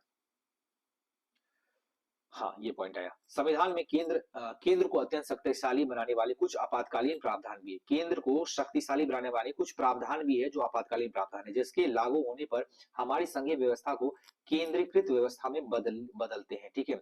हमारी जो संघीय व्यवस्था है, यानी हमारा जो व्यवस्था है वो संघीय व्यवस्था है, यानी हमारा पावर डिवाइड है, लेकिन कुछ ऐसे प्रावधान है, कुछ ऐसी आपातकालीन की स्थिति आती है जिसमें क्या होता है ना, हम पावर को एक हाथ में यानी सेंटर के हाथ में सीमित करते हैं, यानी कि अपुनिच बॉस है, ठीक है, यानी शक्ति जो है हमारे पास ही है, यानी सारी शक्ति केंद्र के पास आ जाती है, ठीक है। अब देखो क्या है, आपातकाल के दौरान शक्तियां कानूनी रूप से केंद्रीकृत हो जाती है। जब देखो राष्ट्र में आपातकाल लगाया जाता है ना, जब भी राष्ट्र में क्या लगाया था, इमरजेंसी आपातकाल, इंदिरा गांधी के टाइम में बहुत लगाया जाता है, भयानक आपातकाल। आपातकाल में क्या होता है ना, सबका शक्ति खत्म हो जाता है, सरकार के पास, जो केंद्र सरकार सेंट्रल बैठी हुई है उनके पास, सरकार के पास पावर आता है, जो भी मान लो बिहार के नेताओं कुछ भी नेता होगा तो उनके पास पावर रहता ही नहीं, आपातकाल में छिन्न हो जाता है शक्ति, ठीक है।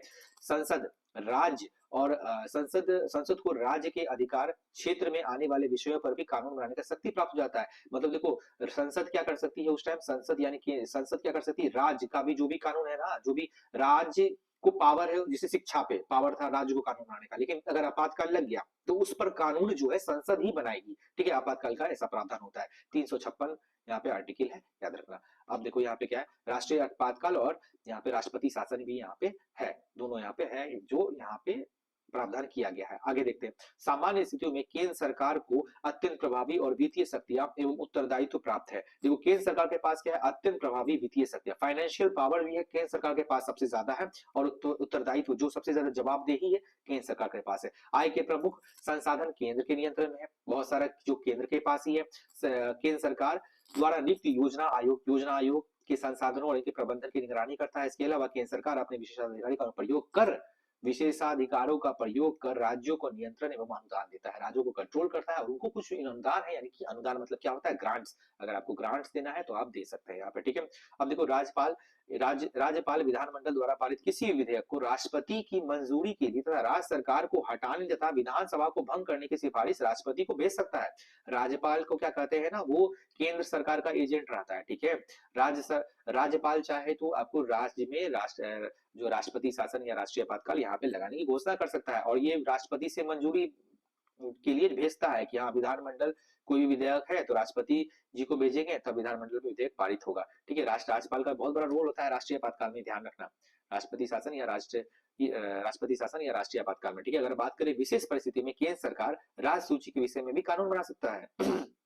बताया ना, केंद्र सरकार भी जो है कानून बना सकता है विशेष स्थिति में, संसद भी कानून बना सकती है, कब, आपातकाल की स्थिति में। ये बताएं, भारतीय प्रशासनिक व्यवस्था जो इकहड़ी है, इसमें चयनित पदाधिकारी के प्रशासन का कार्य करते हैं, लेकिन राज्य ना तो उनके विरुद्ध कोई अनुशासनात्मक कार्रवाई कर सकता है और ना ही उन्हें सेवा से हटा सकता है, ठीक है।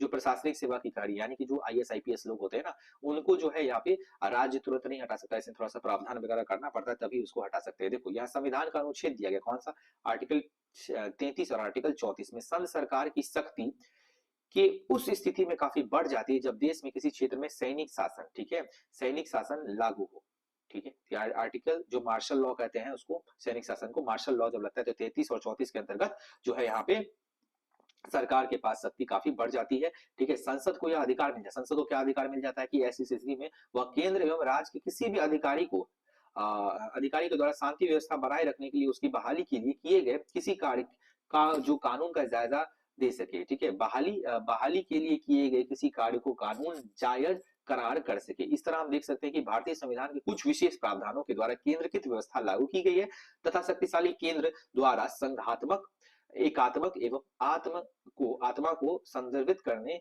का प्रयास भी किया गया है। यानी केंद्र सरकार को बताया गया बहुत पावरफुल है अपने अपने टाइम में। ठीक है, चलो अब देखो केंद्र और राज्य संबंध, ये काफी इंपॉर्टेंट है। जो सेंट्रल और स्टेट रिलेशनशिप है ये हमको समझना है। केंद्र और राज्य संबंध क्या होता है? देखो केंद्र और राज्य का संबंध क्या है।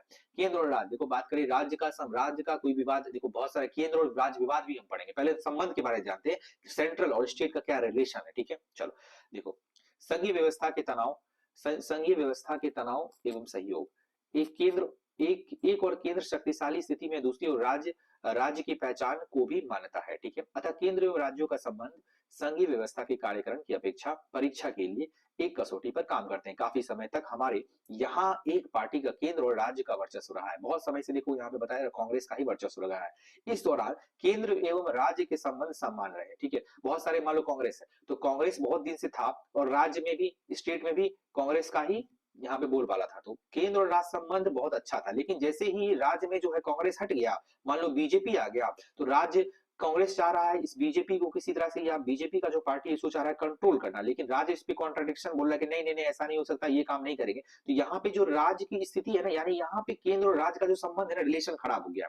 केंद्र कुछ और चाह रहा है क्योंकि केंद्र में अलग सरकार है, राज्य कुछ अलग अलग चाह रहा है, राज्य में अलग सरकार है, तो दोनों का रिलेशन, वो कुछ और चाह रहा है, ये नहीं मान रहा है, ये बोल रहा है, वो नहीं मान रहा है, तो ऐसे क्या है दोनों में एक कॉन्ट्रडिक्शन मिल जाता है। तो यही संबंध जो रिलेशन होता है ना, इसी की वजह से खराब होता जा रहा है। लेकिन पहले क्या था, पहले एक ही पार्टी था, केंद्र में भी था, राज्य में भी कांग्रेस, केंद्र में भी कांग्रेस, तो अच्छा चल रहा था। लेकिन अगर जैसे ही पार्टी बदला तो यहाँ पे संबंध खराब हो जाएगा। जब केंद्र और राज्य में अलग अलग दल की सरकारें होती है तो केंद्र सरकार राज्य के अधिकारों को अनदेखी करती है। ठीक है, अलग अलग बात, उसका अधिकार को अधिकार, नहीं नहीं तुम्हारा बात हम नहीं सुनेंगे। अतः राज्यों ने केंद्र सरकार की शक्तियों का विरोध करना शुरू कर दिया है और राज्य और स्वायत्ता एवं शक्तियों की देने की मांग की है।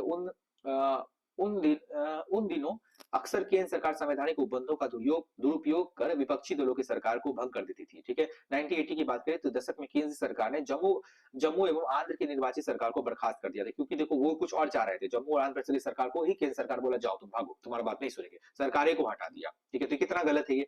अब देखो रिलेशन तो यहाँ पे खराब हो गया। यह संघीय भावना के प्रतिकूल काम नहीं करता था। ठीक है, भारतीय संविधान व्यवस्था में राज्यपाल की भूमिका केंद्र और राज्य के बीच हमेशा विवाद का ही विषय रहा है। ठीक है, या वैसी परिस्थिति में जब केंद्र और राज्य में अलग अलग दल के सत्तारूढ़ दल रहे हैं, राज्यपाल की नियुक्ति केंद्र सरकार द्वारा होती है, राज्यपाल के फैसले एवं सिफारिश अक्सर राज्य सरकार के कार्यों के रूप में देखा जाता है। ठीक है, यहाँ पे ये चीज कह रहा है। ठीक है, ठीक है, अब देखो 1990 के बाद की स्थिति काफी बदल गई, कांग्रेस का वर्चस्व कम हुआ है और देखो अभी बीजेपी आ गया ना, कांग्रेस तो नहीं है।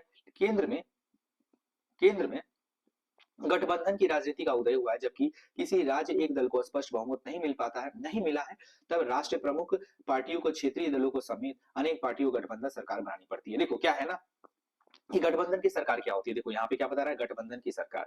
ठीक है, गठबंधन की सरकार क्या होता है, देखो केंद्र सरकार को, जब केंद्र सरकार मान लो सेंट्रल में है, ठीक है, लेकिन कभी कभी क्या होता है ना, केंद्र सरकार कैसे कोई बनता है, जब राज्य में इसकी भी केंद्र सरकार की पार्टी, मान लो कांग्रेस का राज्य में भी जीता, बिहार में भी जीता, मुंबई भी जीता, यहाँ भी जीता, यहाँ भी जीता, यहाँ भी जीता, तब ना समर्थित करके यहाँ पे जो है केंद्र में सरकार बनेगी। लेकिन क्या होता है ना, कभी कभी किसी राज्य में ये मान लो बीजेपी की सरकार जीत गई, बीजेपी की सरकार बन गई, या किसी और तृणमूल कांग्रेस की सरकार बन गई, ये सब सरकार मिलकर क्या कर रहे हैं ना, गठबंधन कर रहे हैं, तब इस सरकार को, कांग्रेस सरकार को समर्थन दे रहे हैं, कांग्रेस सरकार को समर्थित कर रहे हैं, तो कांग्रेस सरकार अपना सरकार बना रही है। तो जैसे ही गठबंधन का सरकार आया ना, तब सरकार जो है, कांग्रेस सरकार अपना मनमानी करना कम किया, यानी जो एक बात करें तो कोई एक पार्टी विशेष सरकार अपना जो है वर्चस्व करना बंद किया, क्योंकि वो बहुत सारे पार्टियों को मिलाकर ही ना खड़े हुए हैं, अगर उनके विरुद्ध अगर वो काम कर देंगे तो फिर वो सरकार अपना बना ही नहीं पाएंगे। ठीक है, तो ये अब कम हुआ, यही बताने की कोशिश कर रहा है। ठीक है, इससे सत्ता में साझेदारी और राज्य सरकार की स्वायत्ता का आदर करने एवं नई संस्कृति पनपी है, एक नया संस्कृति भी इससे आया। ठीक है, चलो इस प्रवृत्ति को सुप्रीम कोर्ट ने एक बड़े फैसले में भी बदल दिया। इस फैसले के कारण अन्य सरकारों को मनमाने ढंग से भंग करना केंद्र सरकार के लिए भी मुश्किल हो गया है। आप किसी को ऐसे भी भंग नहीं कर सकते हैं, ये बहुत मुश्किल हो गया है। अब देखो भारत में विकेंद्रीकरण, विकेंद्रीकरण का मतलब है डिसेंट्रलाइजेशन, डिसेंट्रलाइजेशन, ठीक है। भारत जैसे विशाल एवं विविधतापूर्ण राष्ट्र में सिर्फ दो स्तरों पर सत्ता का विकेंद्रीकृत अवस्था अच्छी तरह से शासन नहीं चला सकता था, इसलिए सत्ता को तीसरे सबसे निचले स्तर का विकेंद्रीकृत करने की व्यवस्था की गई, जिसे केंद्र और राज्य की शक्तियों को लेकर स्थानीय सरकारों में दी जाती है। देखो यहाँ पे शक्ति क्या है, केंद्र में भी है, राज्य में भी है और स्थानीय सरकार में भी। यहाँ पे तीनों सरकार को विकेंद्रीकृत कर दिया है ना, तो यानी कि कोई एक ही केंद्र सरकार अगर अपने हिसाब से सरकार चलाएगी तो काम अच्छे से नहीं चलेगा, इसलिए सरकार को क्या किया गया, डिसेंट्रलाइज कर दिया गया। डिसेंट्रलाइज मतलब होता है जो सेंटर, मतलब होता है जो बीच में हो, ठीक है। ये मान लो बीच में है तो सरकार सब कुछ एक ही काम का, सरकार जो है अपने ही सारा काम करेगी। डिसेंट्रलाइजेशन मतलब होता है सरकार यहाँ है लेकिन पावर उनका यहाँ बट गया, यहाँ बट गया, यहाँ बट गया, यहाँ बट गया, यहाँ बट गया, ये सब कह रहा है, ठीक है। इस तरह से विकेंद्रीकरण के पीछे यह भावना काम करती है कि जो काम स्थानीय स्तर पर किए जा सकते हैं वो काम स्थानीय लोगों के हाथों में ही रहना चाहिए। अब हो सकता है ना कि केंद्र सरकार अपने हिसाब से चाहिए कोई काम चलाने, लेकिन स्थानीय स्तर पर उससे बेहतर काम कराया जा सकता है। जैसे कि पंचायती राज व्यवस्था, पंचायत की सरकार वहां बनाना, पंचायत अच्छा से काम कर सकता है। केंद्र सरकार को क्या पता गांव की क्या स्थिति है, उतने अच्छा से जितना अच्छा से आपको नीचे वाले जो स्थानीय लेवल के सरकार जानेंगे उतना वो केंद्र सरकार के लोग नहीं जान पाएंगे, ठीक है।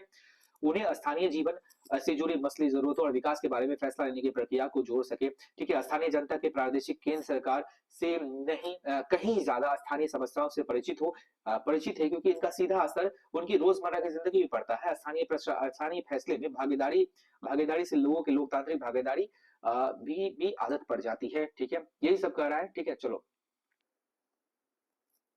अब हमारा जो नेक्स्ट टॉपिक है, बिहार में पंचायती राज व्यवस्था की एक झलक, यानी बिहार में जो पंचायती राज की व्यवस्था किस प्रकार की गई है उसकी हम लोग एक झलक देखेंगे, ठीक है। तो पढ़ते हैं एक बार और समझते हैं क्या है। बिहार में स्वशासन की जड़ें काफी मजबूत और पुरानी है। वैशाली की लिच्छवी गणतंत्र लोकतांत्रिक स्वशासन का एक अच्छा उदाहरण था। देखो लिच्छवी गणतंत्र जो है वैशाली का बहुत ही ज्यादा फेमस था, ठीक है। अगर हम एंशिएंट टाइम्स में देखें तो लिच्छवी का गणतंत्र बिहार का ही था और ये बहुत ही स्वशासन के लिए बहुत ही अच्छा इन उदाहरण माना जाता था। वैदिक ग्रंथों में भी सभा और समिति जैसी संस्थाओं का उल्लेख आता है। हमारी संस्कृति विरासत की एक अनोखी विशेषता यह रही है कि स्थानीय स्थानीय प्रशासन की मूलभूत इकाई ग्राम ही है, ठीक है। यानी कोई भी स्थानीय यानी कि लोकल गवर्नमेंट की बात करें तो लोकल गवर्नमेंट का कह रहा अगर मूलभूत कुछ इकाई है तो वो क्या है, गांव ही है, ठीक है। यानी लोकल गवर्नमेंट को चलाने वाला जो एक बेसिक सा चीज होता है वो गांव ही होता है और स्थानीय प्रशासन से ही स्थानीय स्वशासन को चलाया जाता है। हमारे राष्ट्रपिता महात्मा गांधी भी कहते थे कि भारत की आत्मा गांव में बसती है। बहुत ही कथन स्टेटमेंट जो है इनका बहुत ही फेमस है कि भारत की आत्मा जो है वो गांव में बसती है। भारतीय संविधान में देश की विरासत और गांधीवाद मूल्यों को महत्व देते हुए स्थानीय स्वशासन को राज्य के नीति निर्देशक सिद्धांतों यानी डीपीएसपी के बारे में जो हम बोलते रहते हैं, डीपीएसपी के सिद्धांतों के अनुच्छेद 40 में स्थान दिया गया है। महात्मा गांधी का सपनों का विकेंद्रीकरण भी अनुच्छेद 40 को कहा जाता है। अनुच्छेद 40 में ग्राम पंचायत का गठन ग्राम ग्राम पंचायत का गठन के बारे में यहाँ पे चर्चा किया गया है, जो कि गांधी जी यहाँ पे इस पे काफी जोर दिए थे कि ग्राम पंचायत गांव में पंचायत होना चाहिए, ठीक है। इस अनुच्छेद में राज्य को यह दायित्व सौंपा जाता है कि वह ग्राम पंचायतों के गठन, उसकी शक्तियां, कार्यों और उनके स्वायत्त शासन की इकाई के रूप में कार्य करने के लिए हेतु सूक्ष्म बनाने के लिए कदम उठाए, सक्षम बनाने के लिए कदम उठाए। यानी कि इसको क्या है कि ग्राम जो इसमें क्या है, राज्य को ये शक्ति दिया जाता है कि राज्य को ये शक्ति दे दिया कि आप क्या करो, ग्राम पंचायत का गठन करो, अपने राज्य में जो ग्राम पंचायत का गठन करो, पहली बात। दूसरा बात, उसकी शक्तियों और कार्यों के बारे में उसको बताओ और एक जो है स्वायत्त शासन की इकाई के रूप में उसको स्थापना करो, ठीक है। ये राज्य को बोला जाता है, नहीं राज्य के हाथ में पावर रहता है कि वो किस तरह से गांव में ग्राम पंचायत का गठन करते हैं। याद रखिएगा अनुच्छेद 40 के बारे में हम बताए और गांधी जी के बारे में बताए। देखो और क्या है, भारतीय राष्ट्रीय स्तर पर पंचायती राज प्रणाली की विविधता की शुरुआत बलवंत राय मेहता समिति, ये बिल्कुल याद रखना है, ठीक है। अगर बात करेगा राष्ट्र स्तर पर, पूरे राज्य स्तर पर पंचायती राज प्रणाली की शुरुआत किस समिति की सिफारिश पे हुई, तो याद रखिएगा बलवंत राय मेहता समिति की सिफारिश पे हुई। अनुशंसा के आधार पर 2 अक्टूबर, डेट भी याद रखना है, 2 अक्टूबर 1959 के राजस्थान के नौगढ़ जिले से हुई। यानी ग्राम पंचायत की शुरुआत अगर कहां किस राज्य से शुरू हुई तो याद रखिएगा राजस्थान से स्टार्ट हुआ, ठीक है। अगर पूछेगा कि राजस्थान के किस जिले से तो राजस्थान के नौगढ़ जिले से, ठीक है। और बताएगा किस और क्वेश्चन पूछेगा किस जो है आपको समिति की सिफारिश पर, तो बलवंत राय मेहता समिति की सिफारिश पर पंचायती राज प्रणाली की राष्ट्रीय स्तर पर शुरुआत हुई। और देखो यहाँ पे क्या बताया जा रहा है, 1959 में ही आंध्र प्रदेश में पंचायती राज की व्यवस्था लागू की गई थी। इसके बाद देश के अन्य राज्यों में पंचायती संस्थाओं की स्थापना होने लगी। ठीक है, तब देखो बलवंत राय समिति ने यहाँ पे जो है क्या सुझाव दिया। अगर हम बात करें, ये जो समिति आई थी बलवंत राय समिति ने पंचायती व्यवस्था के लिए त्रिस्तरीय ढांचा का सुझाव दिया। ठीक है, यानी कि त्रिस्तरीय जो थ्री मॉडल होता है वो पंचायत के बारे में उन्होंने बताया। बिल्कुल याद रखना है कि बलवंत राय समिति के बारे में आपको पूछे तो कब हुआ था, 2 अक्टूबर 1959 में यहाँ पे अनुशंसा की गई थी, जो कि राजस्थान के नागौर जिले से इसको स्टार्ट किया गया। ठीक है, और इसको बताया गया त्रिस्तरीय मॉडल का सुझाव किसने दिया था, तो बलवंत राय समिति ने। तो देखिए 3 स्तर है इसका ग्राम पंचायत का। 3 स्तर में बात करें तो देखो पहला स्तर क्या होता है, ग्राम स्तर पर पंचायत होना चाहिए, फिर प्रखंड स्तर पर पंचायत समिति या क्षेत्रीय समिति होना चाहिए, और जिला स्तर पर जिला परिषद होना चाहिए। ठीक है, देखो यहाँ पे यही चीज बताया गया। सबसे पहला जो स्तर है यहाँ पे जिला स्तर पर, ग्राम स्तर पर ग्राम पंचायत यहाँ पे होना चाहिए। दूसरा है प्रखंड स्तर पर यहाँ पे पंचायत समिति होना चाहिए, और लास्ट जो है यहाँ पे जिला परिषद यहाँ पे होना चाहिए। मतलब ये समझ लो सबसे ऊपर में जिला परिषद, उसके बाद ये, उसके बाद ये, यानी कि त्रिस्तरीय मॉडल। ध्यान रखना त्रिस्तरीय मॉडल यहाँ पे दिया गया था बलवंत राय समिति के द्वारा। ठीक है, चूंकि चूंकि स्थानीय स्वशासन राज्य की विषय है। ठीक है, स्थानीय स्वशासन किसका विषय है, याद रखना है राज्य विषय। मैंने 3 विषय बताया ना, एक हो गया राष्ट्र, एक हो गया जो है तुमको देश का विषय, एक हो गया राज्य का विषय, एक हो गया स्थानीय। तो देखो चूंकि स्थानीय स्वशासन राज्य का विषय है, इसलिए राज्यों ने अपनी आवश्यकताओं के अनुसार समितियों की सिफारिश पर पंचायती राज का गठन किया है। ठीक है, राज्य जो है समिति के सिफारिश के आधार पर पंचायत राज का गठन किया। इस दृष्टि से पंचायती राज प्रणाली की एक रूपता का अभाव है। पूरे देश में पंचायती राज व्यवस्था में एक रूपता लाने के लिए उसने सन 1991 में, देखो बहुत इंपॉर्टेंट है, 1991 में क्या हुआ, 73वां संविधान संशोधन विधेयक संसद में लाया, जो 22-23 दिसंबर को क्रमशः 1992 को क्रमशः लोकसभा और राज्यसभा में पारित हो गया। याद रखना है कौन सा संविधान संशोधन के तहत पंजाब पंचायती राज व्यवस्था की स्थापना की गई थी, तो 1991 73वां संविधान संशोधन क्या है, 73वां संविधान संशोधन 1951 में हुआ, और 92 को ये लागू कर दिया गया। फलतः संविधान को एक नए भाग, देखो ये भाग भी याद रखना है, भाग 9 में। ठीक है, तो यहाँ देखो 73वां संविधान संशोधन भाग 9 में पंचायती के शीर्षक के अंतर्गत पंचायती राज अधिनियम को सम्मिलित किया गया। तो क्या है, भाग 9 है, याद रखना है भाग 9 है। ठीक है, और यहाँ पे कौन सा समिति है, बलवंत बलवंत राय मेहता समिति यहाँ पे लाया गया है। 2 अक्टूबर को यहाँ लाया गया, 1959 में ये लाया गया है। और यहाँ पे क्या बताया गया, इन्होंने ये सिफारिश की और जाके राजस्थान के नागौर जिले से, राजस्थान के नौगढ़ जिले से यहाँ पे इसकी स्थापना की गई। और याद रखना है यहाँ पे 1992 में ये पास हुआ, और यहाँ पे 1973वां कौन सा संविधान संशोधन था, 73वां संविधान संशोधन यहाँ पे था। ये चारों पांचों चीज याद रखना। और यहाँ पे एक और आ गया भाग 9। ठीक है, भाग 9 तो हम लिखा ही दिए। अब देखो कब, देखो भाग 9 में इसको सम्मिलित किया, जैसे मौलिक अधिकार के बारे में बताए थे ना भाग 3 में है, उसी तरह से पंचायती राज अधिनियम जो है भाग 9 में है। ठीक है, को सम्मिलित किया गया, और इसमें 13 अनुच्छेदों वाला एक नया अनुच्छेद 243 ख रखा गया, 243 रखा गया। और अनुच्छेद भी याद रखना है 13 अनुच्छेद, इसमें 243 यहाँ पे अनुच्छेद रखा गया है। इस संशोधन के द्वारा नई अनुसूची, एक 11वीं अनुसूची भी जोड़ी गई। याद रखना है 11वीं अनुसूची भी यहाँ पे जोड़ी गई। इसमें कितने मुद्दे रखे गए थे, 29, यानी 29 विषय इसमें रखे गए थे। ठीक है, इस विषय में 29 विषय। तो याद क्या क्या रखना है, 73वां संविधान संशोधन भाग 9 में बलवंत राय समिति 2019 यहाँ पे 2 अक्टूबर 1954 में, उसके बाद हो गया राजस्थान के नागौर जिले में, फिर 1992 243 अनुच्छेद, और यहाँ पे कितने विषय थे, टोटल 229 यहाँ पे विषय थे। इतना आपको याद रखना है।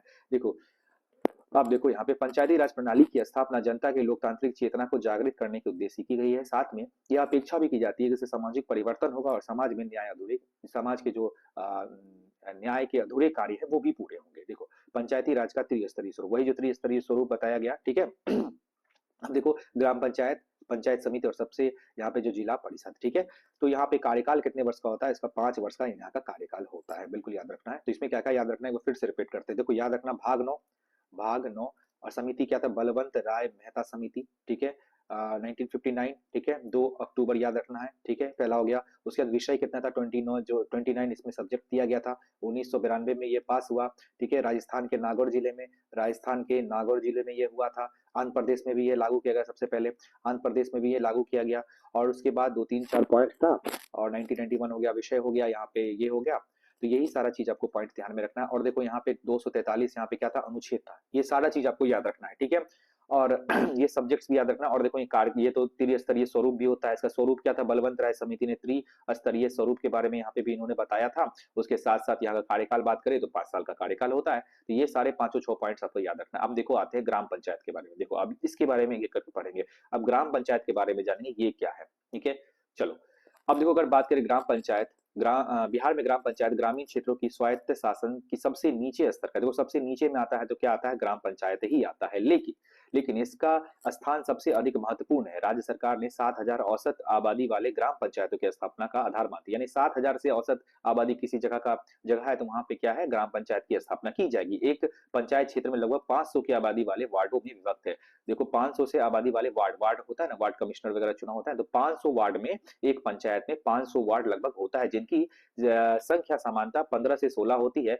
वार्डो वार्ड सदस्य प्रत्येक मतदाता द्वारा चुने जाते हैं। यहाँ पे इलेक्शन के द्वारा वार्ड कमिश्नर का चुनाव होता है, वार्ड सदस्य का चुनाव होता है। फिर देखो ग्राम पंचायतों का प्रधान मुखिया होता है। ग्राम पंचायत की प्रधान यानी मेन जो हेड होते हैं वो कौन होते हैं, मुखिया होते हैं। और उसकी स्वायत्ता के लिए एक उप मुखिया पद का सृजित किया जाता है। ओके, एक उप मुखिया पद भी यहाँ पे बनाया गया है। हर पंचायत सरकार की ओर से एक नया पंचायत सेवक, आप देखो एक पंचायत सेवक भी यहाँ पे बनाया गया है, ठीक है, जो सचिव की भूमिका निभाते हैं, जो सचिव की भूमिका निभाते हैं, ठीक है। अब देखो प्रत्येक ग्राम पंचायत में अनुसूचित जाति, अनुसूचित जनजाति, पिछड़े वर्ग के लिए जनसंख्या के आधार पर जगह आरक्षित करने का प्रावधान, यानी ST ST SC ST EBC, जो बीसी वगैरह कैटेगरी के लोग आते हैं तो उसको भी यहाँ पे आरक्षण देने का प्रावधान है। बिहार में पंचायती राज अधिनियम 2006 के तहत महिलाओं को संपूर्ण सीटों में सीट में अर्थात 50% आरक्षण का प्रावधान किया गया। याद रखना है, पंचायती राज अधिनियम कितना है, 2006 में महिलाओं को कितने 50% जो है महिलाओं को आरक्षण दिया था, ठीक है, 50% यहाँ पे आरक्षण दिया जाए, याद रखना है। और कब है, 2006, ठीक है, एकदम याद रखना है। अब देखो यहाँ ग्राम पंचायत के प्रधान मुखिया होता है, मुखिया का उप मुखिया, मुखिया या उप मुखिया अपने पद से स्वयं हट सकते हैं, उसको मन करेगा तो वो हट सकता है या हटाए भी जा सकते हैं। स्वेच्छा से हटने के लिए उन्हें जिला पंचायत राज पदाधिकारी को त्याग पत्र देना होगा। उनको हटना है तो उनको जाकर त्याग पत्र देना होगा जिला पंचायत पदाधिकारी को। यदि ग्राम पंचायत के सदस्य 2/3 बहुमत यानी 2/3 बहुमत से मुखिया द्वारा विरुद्ध अविश्वास प्रस्ताव पारित करे तो मुखिया उप मुखिया पद से हटाए जा सकते हैं। याद रखना, हटाने की प्रक्रिया क्या है, 2/3 बहुमत से हट सकते हैं, ठीक है, प्रस्ताव पारित करके, या स्वेच्छा से भी त्याग पत्र दे सकते हैं, या पदाधिकारी जो जिला पंचायत पदाधिकारी है उनको देके भी वो हट सकते हैं, ठीक है। और इसमें अविश्वास प्रस्ताव पारित करवा के भी मुखिया उप मुखिया को हटाया जा सकता है। अब देखो ग्राम पंचायत के सामान्य कार्य क्या होते हैं, कार्य नंबर, ठीक है, ग्राम पंचायत के सामान्य जो जनरल जो उसके काम क्या होते हैं। देखो पंचायत पंचायत क्षेत्र के विकास के लिए वार्षिक योजना तथा वार्षिक बजट तैयार करना, यानी पंचायत क्षेत्र के लिए जो है वर्ष में जो भी आपका क्षेत्र है उसमें क्या है, वर्ष में आपको बजट तैयार करना है कि यहाँ पे कितने कितने रुपए खर्च होंगे। प्राकृतिक आपदा, कोई तरह का आपदा आ गई, सहायता करने का कार्य। तीसरा है सार्वजनिक संपत्ति अतिक्रमण हटाना, सार्वजनिक संपत्ति या अतिक्रमण यहाँ पे अतिक्रमण, माफ कीजिए, अतिक्रमण यहाँ हो गया तो उसको हटाया किसी तरह से जाए। फिर देखो स्वेच्छा श्रमिकों को संगठित करना और सामुदायिक कार्यों को स्वेच्छा से सहयोग करना, यानी समझ लो मेनली इनका ग्राम पंचायत का कार्य है। जो ये जनरल कार्य है, जनरल कार्य में पहला क्या आ गया, पंचायत विकास के लिए जो समझ लो बजट बनाना। दूसरा क्या है, अगर किसी तरह डिजास्टर आ गया तो उसको ठीक करना। तीसरा क्या है, जो अगर सार्वजनिक लोग क्या कर रहे हैं, अतिक्रमण कर लिए क्षेत्र को तो उसको हटाना। और श्रमिकों जो भी मजदूर वगैरह होते हैं उसको संगठित करना। और जो सामुदायिक कार्य जो होते हैं उनको क्या करना, स्वैच्छिक सहयोग करना, ठीक है। अब देखो ग्राम पंचायत की शक्तियां, ये क्या थी, सामान्य कार्य थे जो उनके काम थे, लेकिन अब इसकी शक्तियां क्या है, देखो संपत्ति अर्जित करने, धारण करने और उसके निपटाने तथा उसकी संविदा भर्ती करने की शक्ति। करारोपण, वार्षिक कर, टैक्स जो होता है जैसे जल कर, स्वच्छता कर, मेलो हाटों में प्रबंध कर, वाहनों के निबंधन पर फीस तथा क्षेत्राधिकार में चलाए गए व्यवसाय पर नियोजन कर, तथा राज्य वित्त आयोग की अनुशंसा पर संचित निधि से सहायक अनुदान प्रदान। ये इनका जो शक्तियां हैं, बिल्कुल याद रखना, शक्ति कार्य इसका याद रखना, सामान्य कार्य भी, ठीक है। ग्राम पंचायत की आय के स्रोत निम्नत होंगे। कर स्रोत, यानी इनके जो स्रोत, पैसा कहाँ से इनको मिलेगा, देखो कर स्रोत, यहाँ जो टैक्स मिल रहा है, होल्डिंग से पैसा, व्यवसाय, व्यापार, पेशा या नियोजन से। अब देखो यहाँ पे क्या हो गया, दूसरा नंबर, तीसरा नंबर।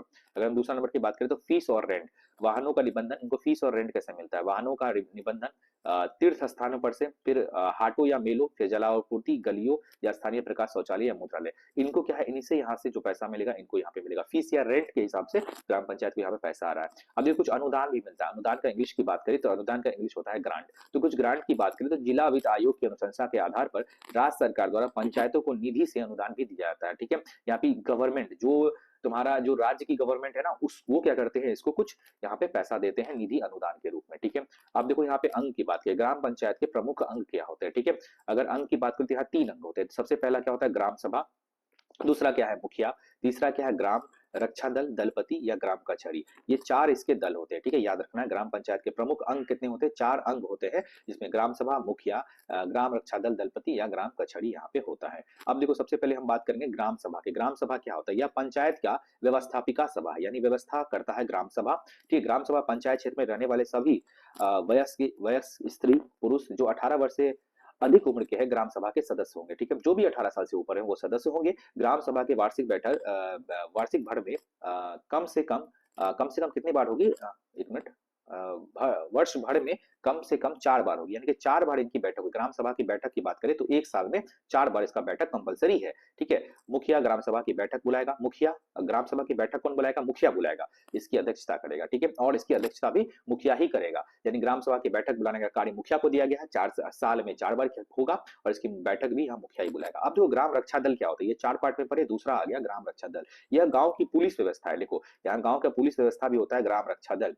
देखो, 18 से 30 वर्ष के आयु वाले युवक इसमें शामिल हो सकते हैं। सुरक्षा दल का एक नेता होता है और जिसे दलपति कहते हैं। क्या कहते हैं, दलपति। इसका जो मेन हेड होते हैं ना, ये सुरक्षा दल, कि ग्राम में किसी तरह से कोई तरह का कैजुअलिटीज ना हो, किसी तरह की बात ना हो, उसके लिए एक मतलब एक ग्रुप रखा जाता है। उसके जो हेड होते हैं इसको दलपति कहा जाता है। इसके ऊपर गांव रक्षा और शांति का उत्तरदायित्व होता है। ठीक है, इनको शो है रक्षा करना है, शांति करना है, किस तरह से इनको यहाँ उत्तरदायित्व होता है। अब देखो, ग्राम कचहरी जो मोस्ट इंपॉर्टेंट है, एग्जाम में क्वेश्चन आने के चांसेस बनते हैं। जो ग्राम कचहरी की बात करें तो ग्राम पंचायत की अदालत है। ग्राम पंचायत की अदालत है जिसे न्यायिक कार्य दिए गए हैं। ठीक है, बिहार में ग्राम पंचायत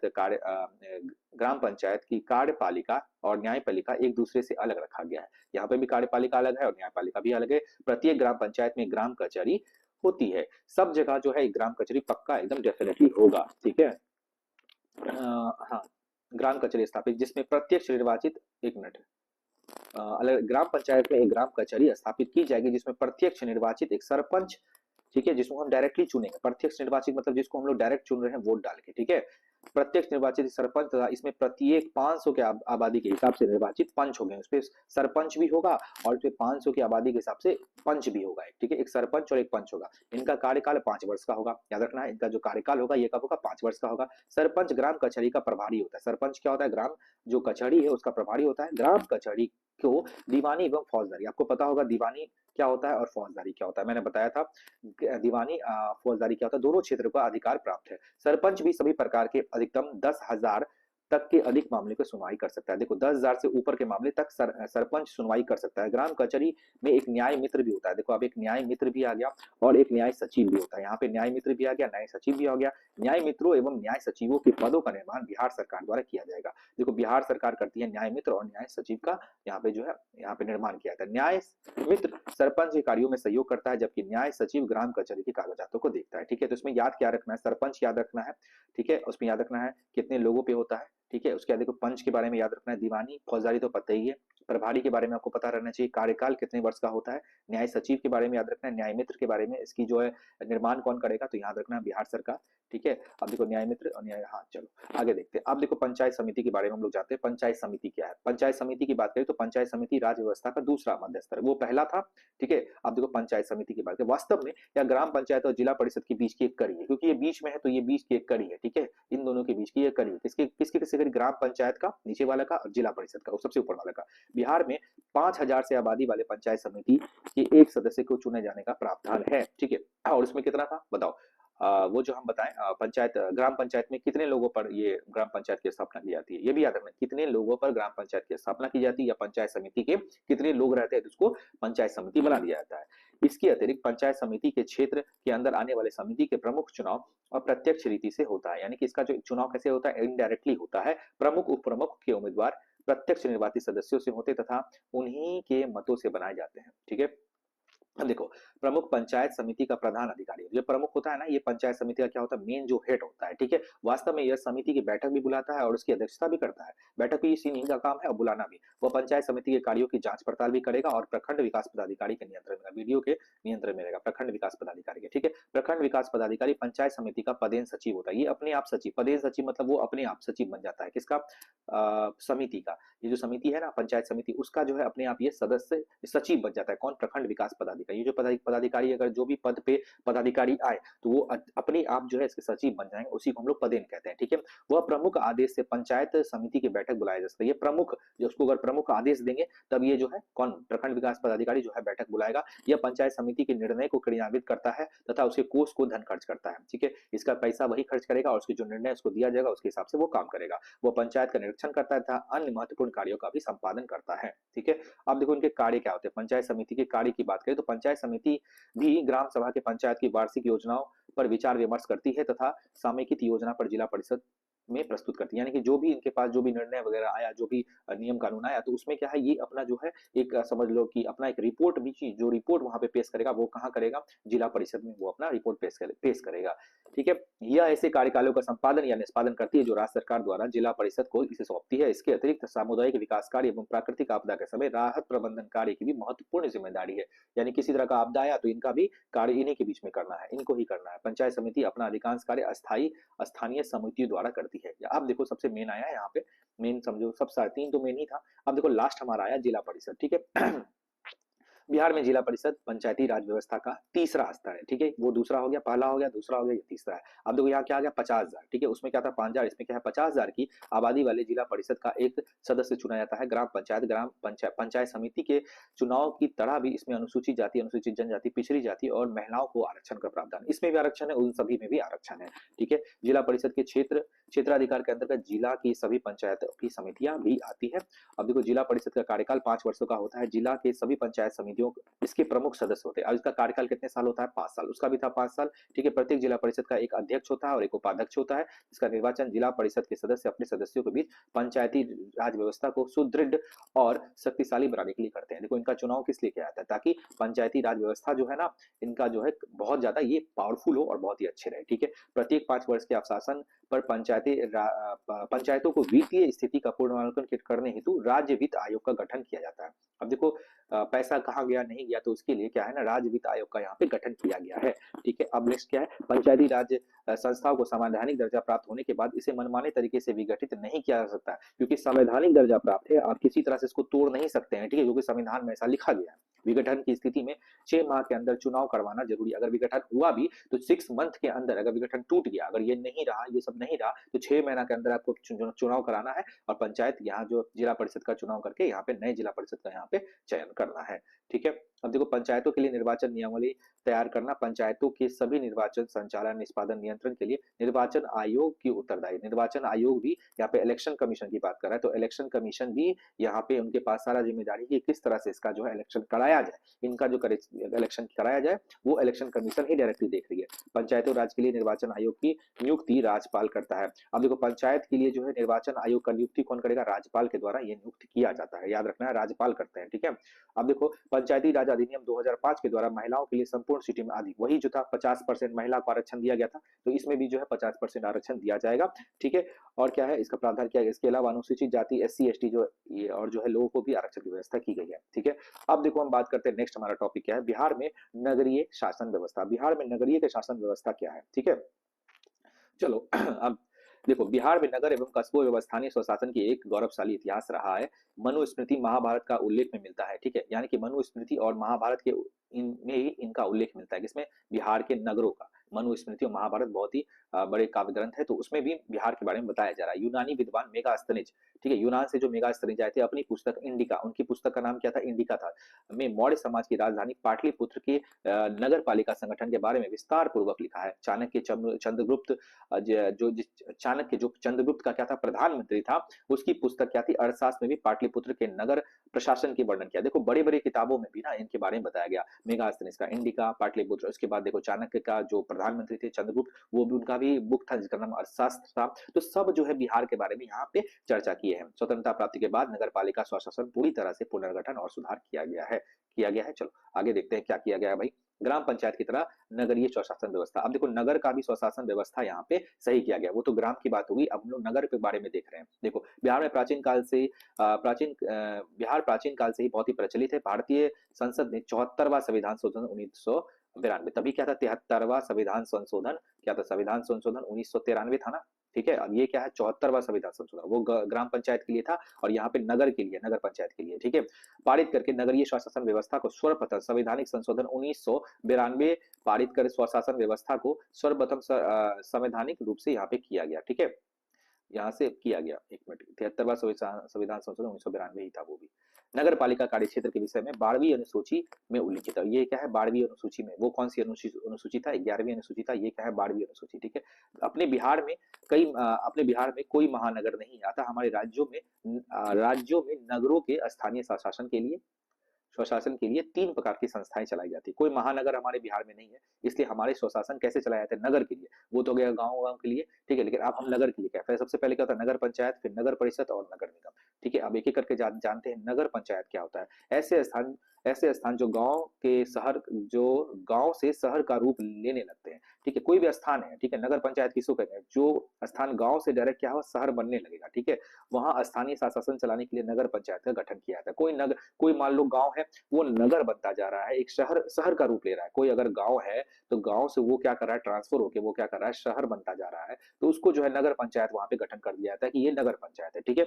जिस शहर की जनसंख्या देखो 12,400 से माफ कीजिए 12,000 से लेके 40,000 के बीच हो, वहाँ नगर पंचायत की स्थापना की जाती है। बिल्कुल याद रखना है कितना यहाँ पे पॉपुलेशन होना चाहिए। यहाँ देखो 12,000 से लेके 40,000 के बीच होगा, तो यहाँ पे क्या होगा नगर पंचायत की स्थापना की जाएगी। नगर पंचायत के लिए एक आवश्यक शर्त यह है कि क्या होगा सर?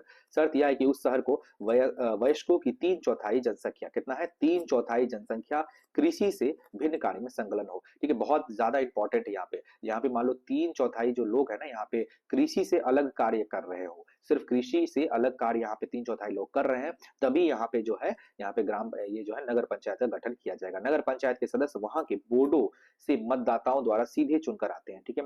यहाँ के बोर्ड जो होते हैं उसके डायरेक्टली यहाँ पे चुनाव होता है, वो आते हैं। कुछ सदस्य का मानना है राज्य सरकार द्वारा किया जाता है, कुछ सदस्य जो है राज्य सरकार द्वारा चुने जाते हैं। नगर पंचायत के सदस्यों की संख्या 10 से 37 तक रखी जाती है। सदस्यों का कार्यकाल 5 वर्षों का होता है। ठीक है? देखो यहाँ की बात करें संख्या सदस्यों की संख्या 10 से 37 तक होता है और कार्यकाल सबका 5 साल ही होगा, 5 साल होता है। नगर पंचायत का एक अध्यक्ष और एक उपाध्यक्ष होता है जो अपने सदस्यों के बीच से चुनकर आते हैं। एक अध्यक्ष और उपाध्यक्ष होगा जो अपने ही सदस्य मिलकर एक अध्यक्ष और उपाध्यक्ष का चुनाव कर लेते हैं। अध्यक्ष नगर पंचायत के सभी कार्यों को देखता है और अध्यक्ष की अनुपस्थिति में उपाध्यक्ष कार्य को देखता है। ठीक है?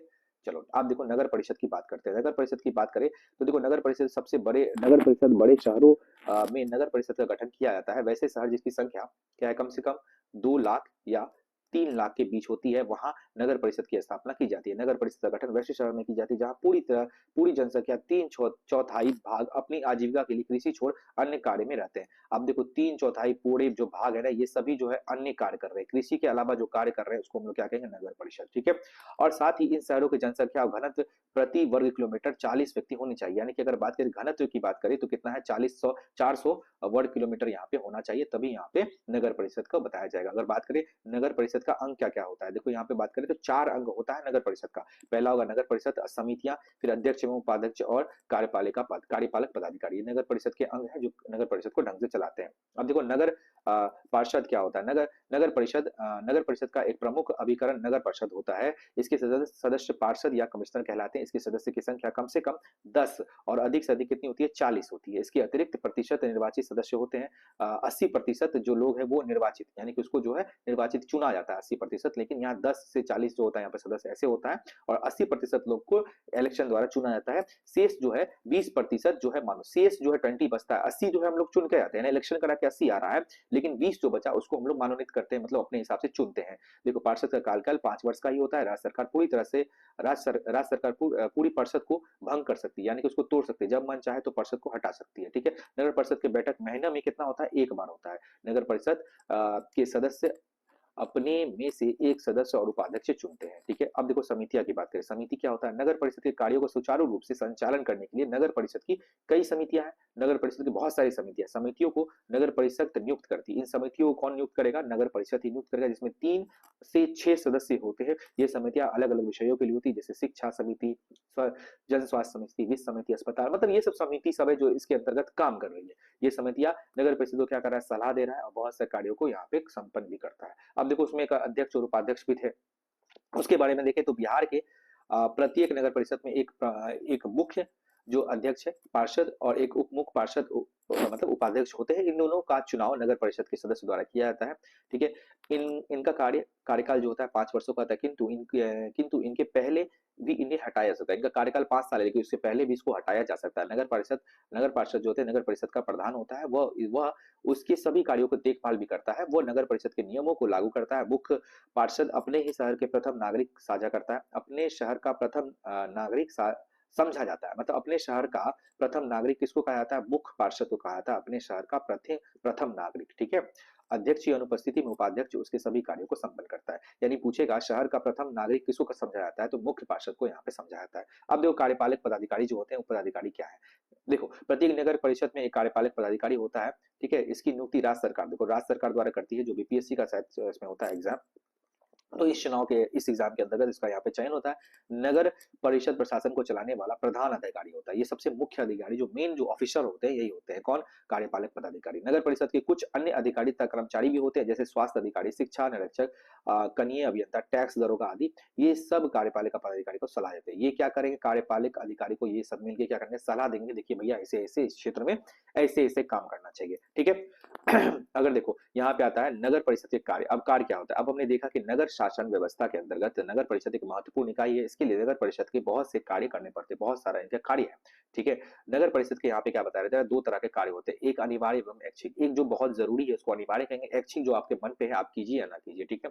अगर बात अनिवार्य कार्य वे होते हैं जो नगर परिषद को करना हो जरूरी होता है। अनिवार्य कार्य बहुत इंपॉर्टेंट है, ऐच्छिक कार्य चलो यहाँ पे देखते हैं। नगर परिषद के अनिवार्य कार्य जो बहुत ही इंपॉर्टेंट कार्य है, एक करके देखते हैं। देखो नगर की सफाई करना, सड़कों एवं गलियों की रोशनी का प्रबंधन करना, पीने के पानी की व्यवस्था करना, सड़क बनाना, मरम्मत करना, नालियों की सफाई करना, प्राथमिक शिक्षा प्रबंधन जैसे स्कूल करना, टीके लगाना, महामारी के बचाव का उपाय करना, मनुष्य एवं पशुओं के लिए अस्पताल खोलना, आग से सुरक्षा करना, शमशान घाट का प्रबंधन करना और जन्म एवं मृत्यु निबंधन कार्य। देखो ये सब तुमको याद रखना है, ठीक है। अगर तुम्हारे नगर में ना ऐसा चीज नहीं हो रहा है तो तुम क्यों बोलोगे, क्यों उस पर आवाज उठा सकते हो कि ये जो है अनिवार्य कार्य है, आपको करना ही होगा, ये एकदम इंपॉर्टेंट कार्य है, ठीक है। अब देखो ऐच्छिक कार्य जो उनके मन पे है, देखो नई सड़क बनाना, उनके मन पे बनाए या ना बनाए, गलियों व नालियों को बनाना, शहरों के गंदे इलाकों में बसने योग्य बनाना, ठीक है, गरीबों के लिए घर बनवाना, बिजली का प्रबंधन कर प्रदर्शनी करना, ये ऐच्छिक है। यानी ऐच्छिक है यानी आपके मन पे है, आप कर भी सकते नहीं भी, लेकिन ऊपर वाला जितना सारा 11 कार्य बताया गया था ना, ये सारा क्या था, अनिवार्य था। क्या था, अनिवार्य था, एकदम याद रखना है, ठीक है। तो यहाँ पे तुम आवाज उठा सकते हो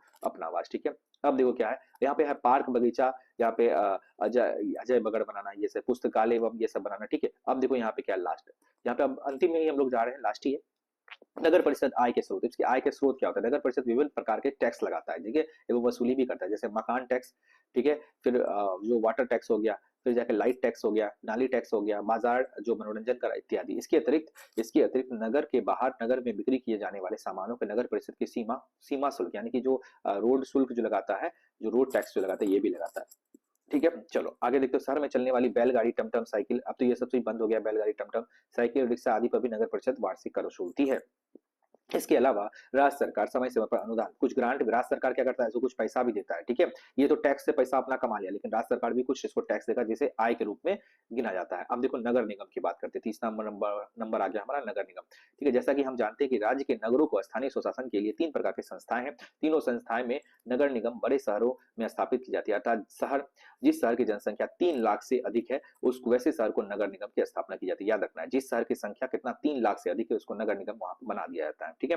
भारत में सर्वप्रथम 1688 में मद्रास चेन्नई में नगर निगम की स्थापना की, बहुत इंपॉर्टेंट पॉइंट है, कहां पर स्थापना की गई, मद्रास के चेन्नई में, और 1688 में किया गया था, ठीक है। बिहार में सर्वप्रथम कहां किया गया, पटना में 1952 में किया, ये भी बहुत इंपॉर्टेंट है। बिहार में 1952 में पटना में किया गया था। प्रत्येक नगर निगम की जनसंख्या के अनुरूप कई क्षेत्रों में विभक्त किया गया, जिसे वार्ड कहा जाता है, ठीक है। नगर निगम में बहुत सारे लोग वार्ड में बांट दिया जाता है। नगर निगम वार्डों की संख्या उस शहर की जनसंख्या पर निर्भर करती है, कितना वार्ड बनेगा वो डिपेंड करता है कि शहर की कितनी जनसंख्या है, ठीक है।